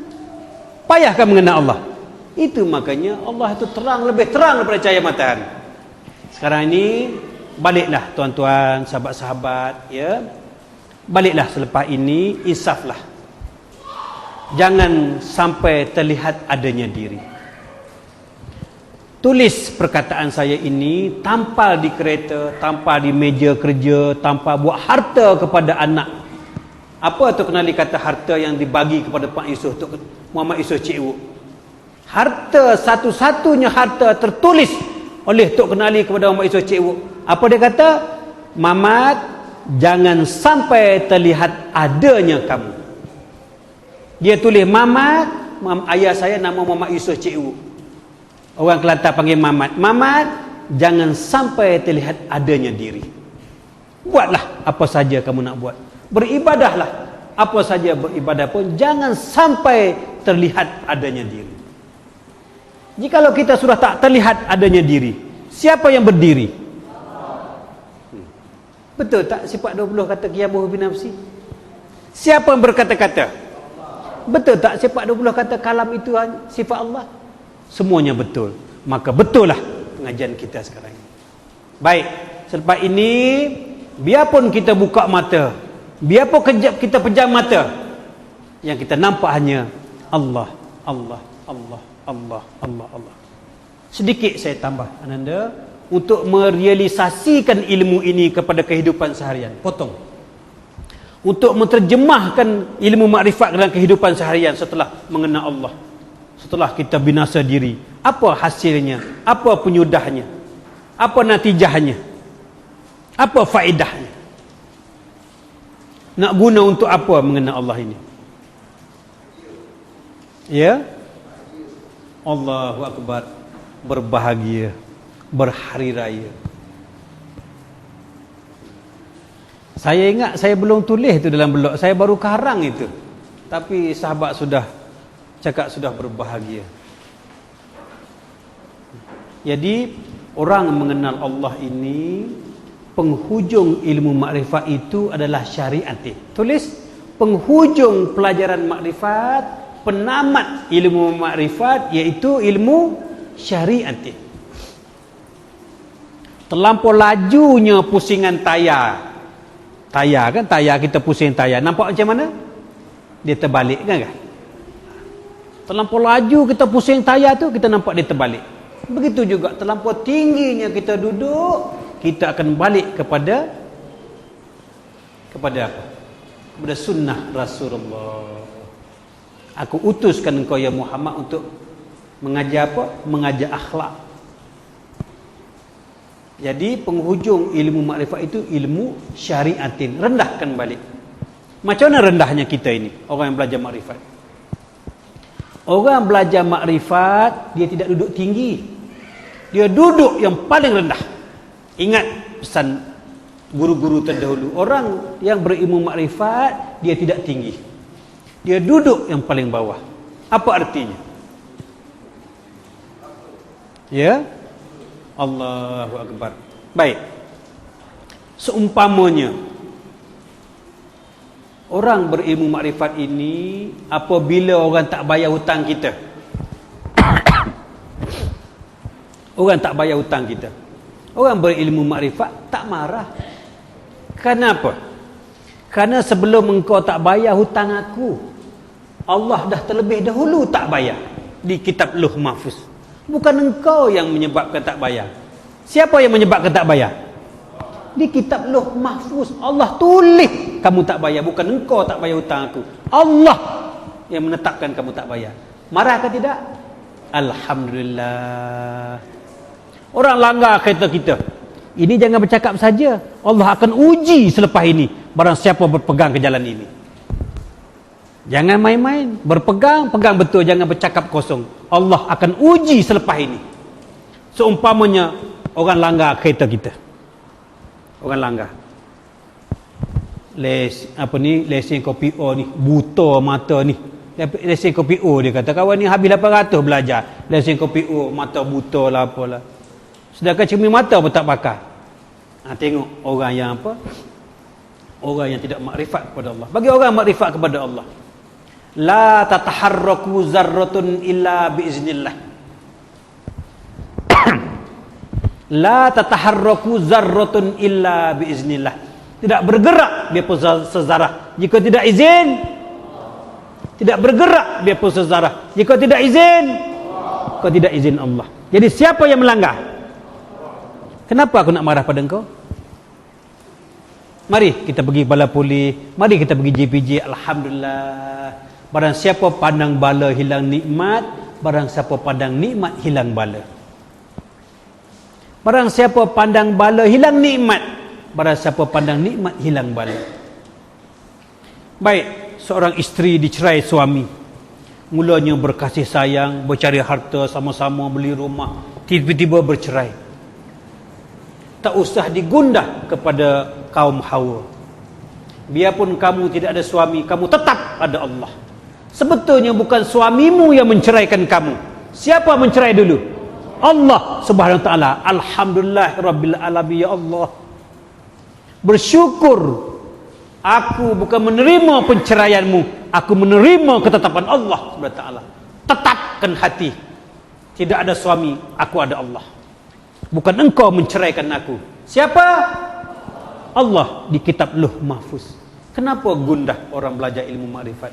Benar saudara itu mengatakan kita berbahagia, kita bergembira. Hilang duit, inna lillahi wa inna ilaihi raji'un, itu harta Allah. Hilang kereta, itu milik Allah. Ambillah sebab banyak kau nak ambil, ya Allah.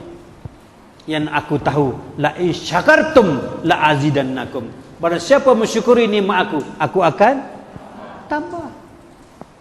Tidak tambah dengan wang ringgit, tetapi tambah dengan ketenangan hati. Ada orang ada wang ringgit tapi hati tak tenang. Tapi kita tidak ada wang ringgit. Tenang hati bergembira, alhamdulillah. Kita tak boleh bayar kereta 3 bulan, tak boleh bayar, nak kena tarik pada minggu ini. Buat apa kita nak fikir pecahkan kepala? Daripada pukul 3, pukul 4, pukul 4 sampai pukul 5 sampai pukul 6. Ada tak duit tu mendatang? Allah tahu tak kereta aku tak boleh bayar? Kenapa kita tidak ingat kepada Allah? Barang siapa ingat kepada aku, tanganmu akan menjadi tanganku, kakimu akan menjadi kakiku, hutang kamu akan jadi hutang aku, dirimu akan jadi dirimu, dirimu akan jadi diri aku, kata Allah. Buat apa nak ingat kepada yang lain selain pada aku? Kamu ingat kepada aku. Permedaran aku teramat luas, teramat kaya. Aku kaya. Aku boleh bagi kepada sesiapa yang aku kehendaki. Tengok. Luas kan Allah? Buat apa nak merintih? Buat apa nak sesal? Mari kita berkasih sayang dengan Allah Subhanahu Wa Taala. Allah Maha Pemurah. Tak ada suami, aku ada Allah. Tidak ada isteri, aku ada Allah. Tidak ada harta, aku ada Allah. Orang lain punya kereta perdana, aku punya kereta Proton, alhamdulillah. Tetapi Allah beri kegembiraan. Kalau mati pun tidak ada minyak, pasti di dalam petrol pump. Jikalau rosak kereta aku, pasti di depan workshop. Mati kereta aku di parking di rumah, insya-Allah. Tidak ada minyaknya daripada Kelantan, daripada Kuala Lumpur kepada Kelantan, sekadar motor RZ100 pasti sampai di Kota Baru. Ini kuasa Allah SWT. Percaya kepada Allah. Motor RZ100 yang mahal, bubuh minyak di Kuala Lumpur untuk lihat mak di hospital Kota Baru, sampai di Kota Baru. Kuasa siapa? Ingat, percayalah kepada Allah. Mari kita sayangkan Allah, kasihkan Allah. Buat apa nak kasih sesama makhluk? Makhluk itu muhadath. Makhluk itu apa? Binasa. Bersifat baharu. Mari kita berkasih sayang kepada Allah. Ya Allah, alhamdulillah ya Allah. Kalau aku sakit, sakit daripada siapa ya Allah? Obat tidak boleh menyembuhkan penyakit. Barang siapa mengatakan obat boleh menyembuhkan penyakit, syirik kepada Allah. Nasi tidak boleh mengenyangkan aku. Barang siapa mengatakan nasi boleh mengenyangkan aku, syirik kepada Allah. Kenapa obat menyembuhkan aku? Kenapa nasi boleh mengenyangkan aku? Kenapa? Karena sudah tidak ada makhluk. Panadol itu bukan lagi bernama Panadol. Bernama siapa? Kenapa? Sebab itu maka kita makan Panadol, dia sembuh. Sebab apa? Sebab Panadol bukan bernama Panadol. Obat tidak boleh menyembuhkan. Kenapa kalau kita sakit tak makan Panadol tak boleh sembuh? Makan Panadol baru sembuh, kenapa? Sedangkan kita percaya Panadol tak boleh menyembuhkan. Kalau tak makan Panadol tak sembuh. Tak cucuk obat bius akan merasa sakit. Apakah obat bius yang membuatkan kita tak sakit? Sebab apa kita makan obat sembuh? Sebab obat itu siapa? Makanya kita sembuh. Obat tidak ada, diri tidak ada, makhluk tidak ada. Siapa yang bersifat ada? Allah. Makanya kamu makan itu sembuh penyakitnya. Makanya kamu makan nasi itu kenyang. Sebab segala-galanya sudah Allah, Allah, Allah. Mana ada makhluk? Barang siapa dalam majlis ini mengatakan ada makhluk, syirik kepada Allah, karena mengadakan dua wujud. Aku ada, Allah ada. Wujud itu apa? Sifat siapa? Makhluk ada tidak? Tak ada. Siapa Panadol? Segala-galanya Allah, Allah, Allah, Allah, Allah. Habis. Bab nombor 2 pula. Nombor 1 berapa jam dah? Berapa pula?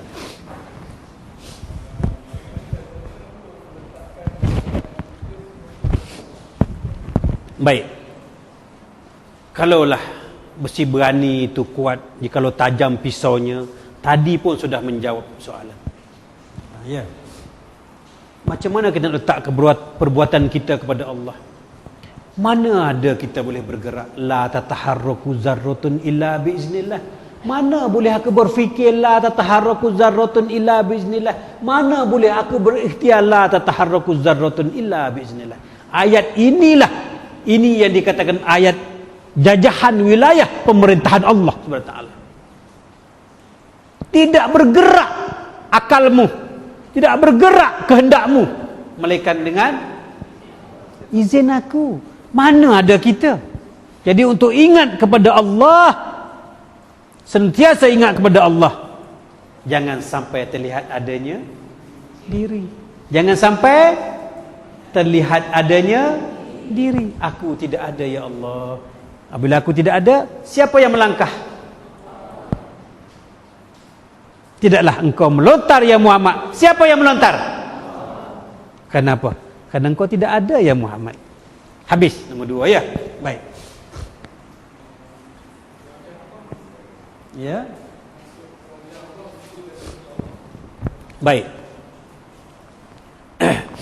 Tuan-tuan balik tilik dan cermin diri sendiri.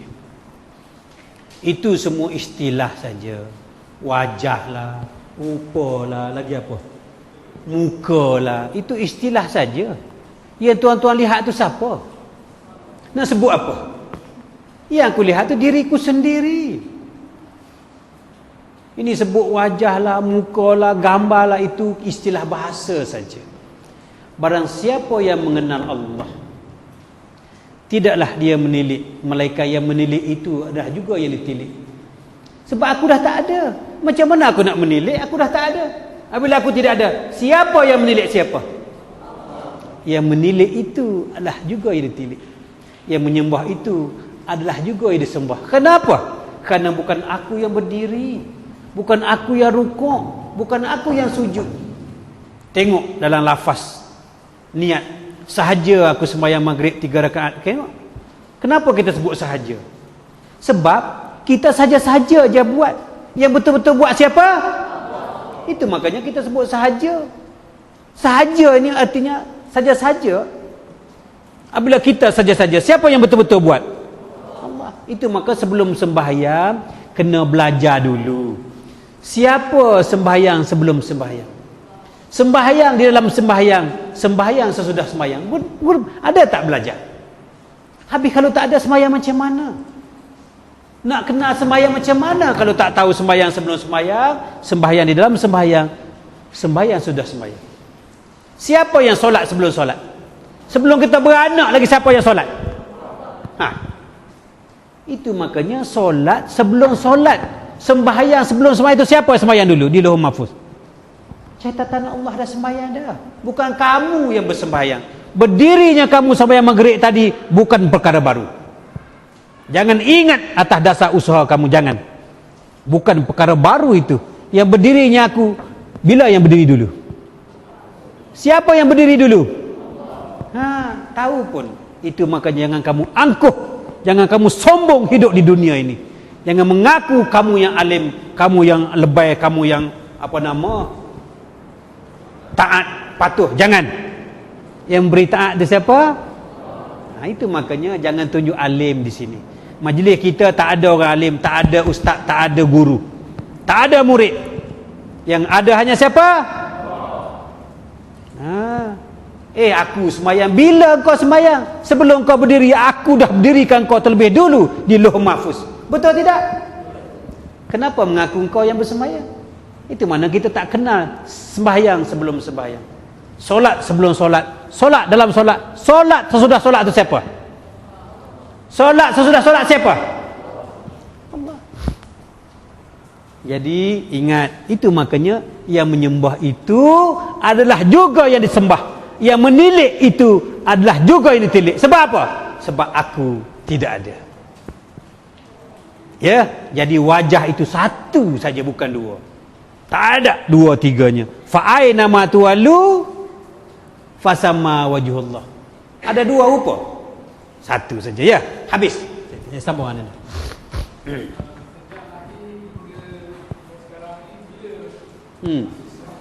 Sejak lahir sampai sekarang, bila kita Islam? Islamnya kita setelah kita mengenal Allah. Jawablah sendiri. Islamnya kita itu setelah kita mengenal Allah Subhanahu wa taala. Tak kira umur berapa. Yang dikatakan akhir balik itu bukan umur 13 tahun. Bukan umur 18 tahun. Yang dikata akhir balik itu setelah mengenal Allah Subhanahu wa taala, barulah dikatakan dewasa. Kalau selagi belum mengenal Allah, umur 99 tahun pun masih akhir balik. Bodoh. Masih tidak berpengetahuan. Orang yang mengenal Allah saja yang cerdik, yang pandai, yang pintar, yang betul-betul Islam. Habis itu nah. Lagi apa lagi?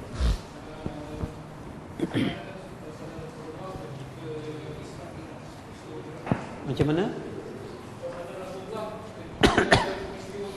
Baik, sahabat-sahabat, itu soalan fiqh. Usahakan kita, malaikat pun tak boleh pergi. Macam mana kita nak tahu? Tetapi itu tak jadi persoalan. Yang pokoknya, tuan-tuan kenal tak Muhammad Rasulullah? Kenal tak? Kenal tidak Muhammad Rasulullah? Saya bagi satu cerita saja.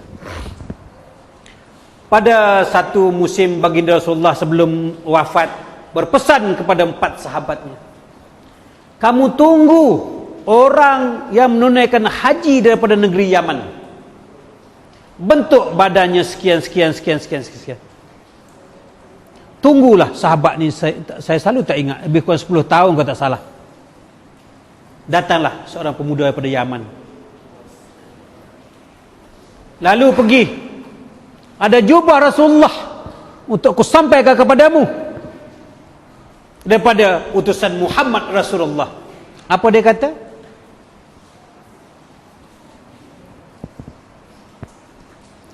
Dia nama apa? Warakah. Ya. Uwais Qarni. Uwais Qarni. Dia kata apa? Uwais Qarni kata apa? Engkau belum mengenal Muhammad Rasulullah. Melenteng Sayyidina Ali. Aku ini menantu Sayyidina Ali. Siapa tak kenal aku seantero dunia mengenal aku Sayyidina Ali? Kenapa kamu tak kenal? Belum. Kamu belum mengenal Muhammad Rasulullah. Tengok. Pernahkah? Apa nama tadi? Uwais Qarni itu melihat Rasulullah? Belum pernah. Dia nak pergi tetapi mak dia sakit, tak jadi pergi. Tak pernah berjumpa Uwais Qarni dengan baginda Rasulullah. Kau belum pernah mengenal. Lalu Sayyidina Ali pun terpalu jiwanya. Benar ya Uwais Qarni, benar katamu. Aku pun hanya sekali sahaja melihat Muhammad Rasulullah. Aku Sayyidina Ali baru sekali melihat Muhammad Rasulullah. Kenapa? Kenapa? Sedangkan dia semakan seminum, tidur setika sebantar, seruh sejasad dengan Nabi Muhammad. Kenapa tak boleh mengenal? Kenapa? Tengok tuan-tuan dan puan-puan muslimin muslimat, terbukanya mata Nabi Adam. Nampak apa? Kuat gak sikit. Terbukanya mula-mula buka Nabi Adam, mata dia mula-mula buka. Nampak apa? Muhammad Rasulullah. Nabi Muhammad dah beranak ke belum? Itu makanya kena cari itu. Saya tulis dalam blog saya itu, buka blog saya itu dengan panjang lebar. Jelas, tak payah cerita di sini. Balik buka makrifat tok kenali @gmail.com, tulis anda. Tulis. Kalau kita tak ada komputer, suruh anak kita buka. Saya ada tulis dengan panjang lebar. Kalau nak terang lagi, maknanya buang masa kita, ya. Cari mana Muhammad Rasulullah. Jangan pula mengatakan dua nabi. Tengok ini kamera semua ni. Jangan kata ada dua nabi pula. Nabi satu. Yang saya katakan ini Muhammad Rasulullah. Muhammad mana? Muhammad yang mula-mula Allah pandang. Muhammad mana? Muhammad yang dimaksudkan oleh Uwais Qarni. Cuba bayangkan Nabi kita, ada tak dia mengucap La ilaha illallah anna Rasulullah? Ada tak? Rasulullah mengucap apa? Nabi mengucap apa? Tetap Muhammad Rasulullah. Dia tak kata dia anak Rasulullah, tak kata. Siapa Muhammad itu? Cari. Saya suruh cari dalam blog. Ya. Tapi ingat, jangan menduakan Nabi. Nabi kita sallallahu alaihi wasallam hanya satu, iaitu yang di Mekah. Tetapi kita belajar ilmu Nur Muhammad. Itu saya buka kunci, ya. Ya, habis. Kebab apa? Banyak-banyak nanti keliru. Ya, cari itu. Barulah kita benar-benar bersyahadah. Jangan bersyahadah. Ambil kalimah syahadah, potong. Saya nak terus cakap dua kalimah syahadah. Kalimah syahadah terbagi dua. Kalimah tauhid dengan kalimah rasul. Kalimah tauhid, la ilaha illa Allah. La, nak nafi apa, nak buang apa, nak tolak apa, nak teruk apa? Cuba. Nak buang apa? Cuba. La, nak tolak apa? Nak nafi apa? Ilaha, isbat. Nak isbat apa? Tadi kita buang. Sekarang nak cantum, nak ambil balik, nak ambil apa? Kalau siapa yang tidak tahu nafi dan isbat, tidaklah dia bersyahadah. Mereka seumpama burung, seumpama burung tiung. La, nak tolak apa? Ilaha, isbat. Isbat ni kita ambil balik apa yang kita buang tadi. Kita cantum balik apa yang kita tahuk tadi. Nak cantum apa, nak buang pun tak reti. Ingat, itu kalimah tauhid, kalimah rasul pula. Muhammad Rasulullah. Mana Muhammad Rasulullah? Mana Muhammad Rasulullah? Nabi kita pun mengucap Muhammad Rasulullah. Dia tak kata anak Rasulullah. Dia tak kata. Terbuka mata Nabi Adam, Muhammad Rasulullah. Nabi tak beranak lagi. Buat salah Nabi Adam alaihissalam, termakan buah khuldimun, ampun kepada Allah. Allah tak ampun dia. Lalu dia berkata, ya Allah, ya Tuhanku, aku bermohon ampun atas dasar Muhammad, atas nama Muhammad. Baru dia ampun. Nabi belum beranak. Saya pergi lagi. Orang bertanya kepada baginda Rasulullah, siapakah engkau ya Muhammad? Aku ini bernama Ahmad Bilal Mim. Ahmad tak ada huruf Mim. Jadi apa? Nak menunjukkan bahawasanya aku tak ada sebetulnya. Yang ada Allah. Tengok. Ada baru Muhammad betul. Siapakah engkau ya Muhammad? Ini hadis sahih ni. Dia kata aku Ahmad Bilal Mim. Ahmad tak ada huruf Mim. Jadi apa? Ahad. Bukan Nabi mengaku aku ahad, tidak. Aku tak ada. Yang ada siapa? Yang ada Allah. Satu lagi saya tak nak cakap. Nanti bagi mudah faham sangat dah. Saya nak gantung situ sikit. Baca apa ni blog makrifat.kenali@gmail.com, ya. Baik, lagi potong yang dah cakap tu. Banyak lagi tak cakap tu. Baik. Tuan-tuan tahu tak khalifah ni siapa?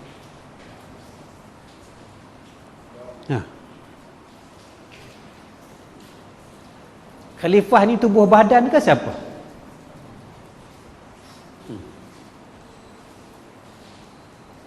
Tuan-tuan tahu tak khalifah Allah ni siapa?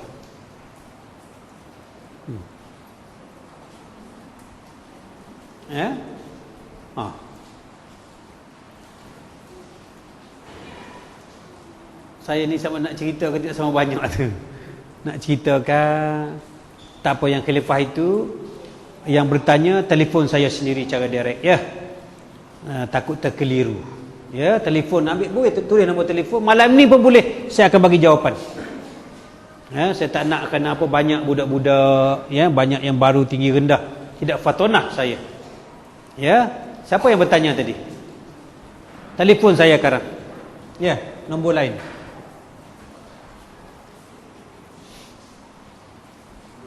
Nombor apa lagi? Yang lain terpangkah. Baik. Ada ilmu yakinlah, ainul yakinlah, hakku yakinlah, kamanul yakinlah, macam-macam yakin. Berapa banyak punya yakin dah kata Piramli. Ya. Berapa banyak punya yakinlah. Allah tu berapa?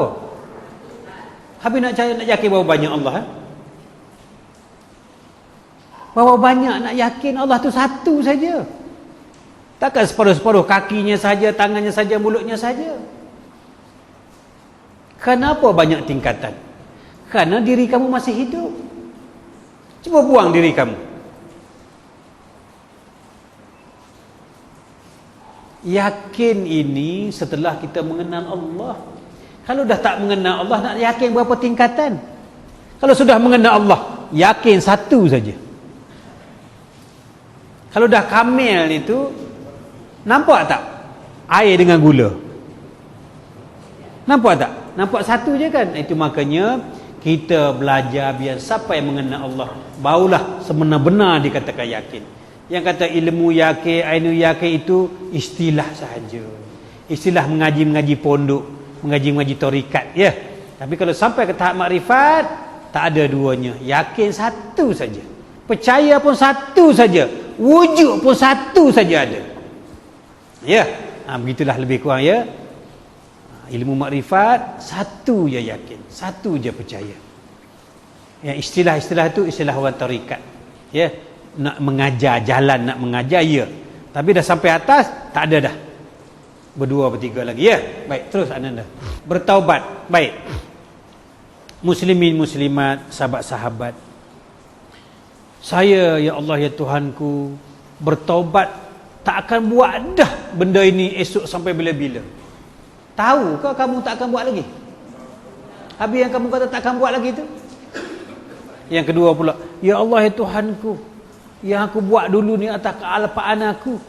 Jadi yang kita buat dulu tu Allah tak tahu ke? Nak bertaubat ni perbuatan kamu.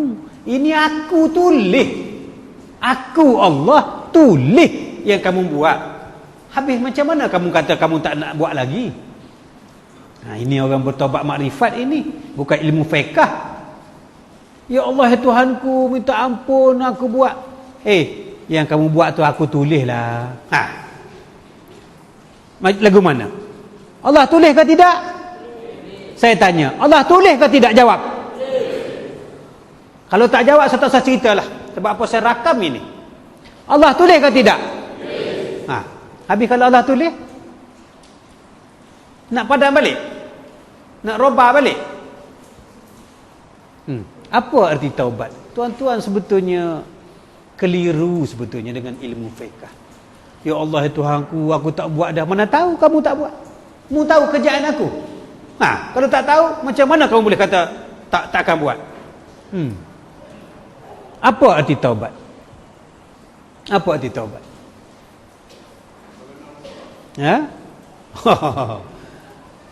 Gantung itu sekejap dulu. Kalau tidak tak sedap, kasih bulat, nanti kita jawab last sekalian. Lain pula. Baru dia syok sikit, ya. Tapi akan dijawab. Ingat, tanya sebelum balik. Lagi apa? Baik. Pergi minum tak apa, ya. Sambil-sambil dengar. Cuma jangan bercakap. Diam-diam saja pergi minum, ya. Baik. Macam mana nak tahu Allah sayang kepada kita? Nak tahu Allah sayang kepada kita, tengok makhluk sayang tak kepada kita. Jadi kalau makhluk sayang kepada kita, Rasulullah kata, artinya Nabi sayang, Allah sayanglah kepada kita. Macam mana nak tahu Allah benci kepada kita? Nak tahu Allah benci kepada kita, baginda Nabi kata, tengoklah benci ke tidak orang kepada kita. Jikalau orang sayang, tandanya Allah sayang. Jikalau orang benci, tandanya Allah benci. Tengok, orang dekat tak dengan kita? Kalau orang dekat, tandanya Allah dekat. Kalau orang jauh, tandanya Allah jauh. Dekat tak orang dengan kita? Nak tahu dekatnya kita dengan Allah, supaya orang dekat dengan kita, macam mana? Kita kena kunjung jiran sebelah. Apabila kita pergi tak dia datang tak dia rumah kita? Apabila hujan, kita tolong angkat jemuran dia. Dia angkat tak jemuran kita? Masa anak dia meninggal, kita pergi ke hospital, pergi ke rumah, datang tak dia ke rumah kita? Dekat tidak? Itu makanya tuan-tuan anggap benda tu jauh. Sebetulnya tidak. Kita bertegur, orang tak tegur kita pun tegur. Kita tegur orang, lama-lama tegur tak ada dengan kita? Dekat tidak?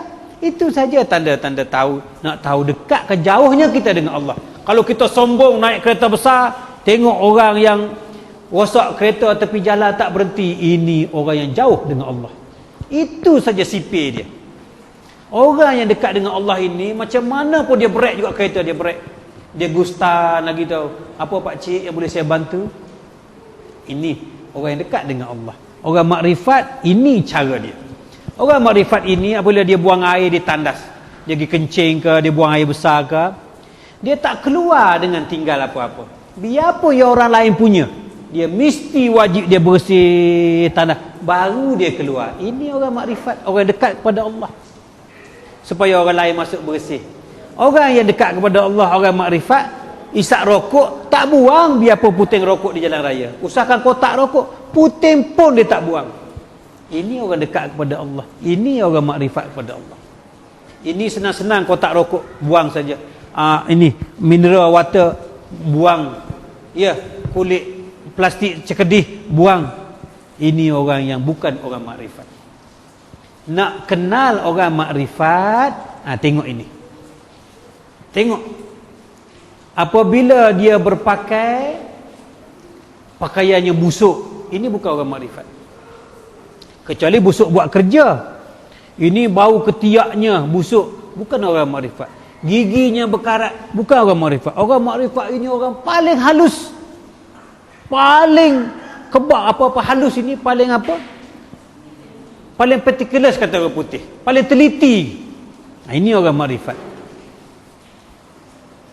Apabila suami isteri, orang makrifat ini dengar pesanan saya, buat apa yang saya suruh ini. Ya, seumpama sahabat-sahabat saya ada di sini ni, sahabat-sahabat saya. Dia balik, saya pesan, jika kalau kamu nak mengaji dengan saya, jika kalau anggap saya sebagai cikgu, ingat, di samping saya mengajar mengenai Allah, saya nak ajar kamu cara bersuami isteri. Apabila kamu balik, kamu peluk isteri kamu, kamu cium isteri kamu. Cuba tengok waktu tidur, waktu isteri kita tidur, cuba tengok wajah dia, betapa pilu dan betapa sebabnya hati. Inilah orang yang masakkan saya, inilah orang yang cuci baju aku, inilah orang yang menjaga anak aku. Tidakkah rasa timbul kasihan dan kasihnya? Apa salah kita peluk isteri kita? Apa salah kita berjalan pimpin tangan? Apa salah nak pergi kerja kita gosok baju? Apa salah kita letakkan selipar kasut depan rumah? Apa salah kalau kita cuci baju, cuci toilet? Ini orang makrifat. Peluk isteri, dia kan isteri kita. Apa salah kita tengok TV, kita sambil duduk letak usapkan rambutnya, apa salah? Orang makrifat, ini cara hidup dia. Inilah kaedah menterjemahkan ilmu makrifat dalam kehidupan. Padam itu. Jangan saja ada janggut, minta maaf ada janggut berserebeh janggutnya. Janggut tak apa, biar kemas, biar rapi. Gigi, nak suruh isteri peluk, tiba-tiba kita balik bawa lori terus peluk isteri dengan bau hapaknya. Orang makrifat tak macam tu. Orang makrifat ni macam ni, seumpama timbunan batu.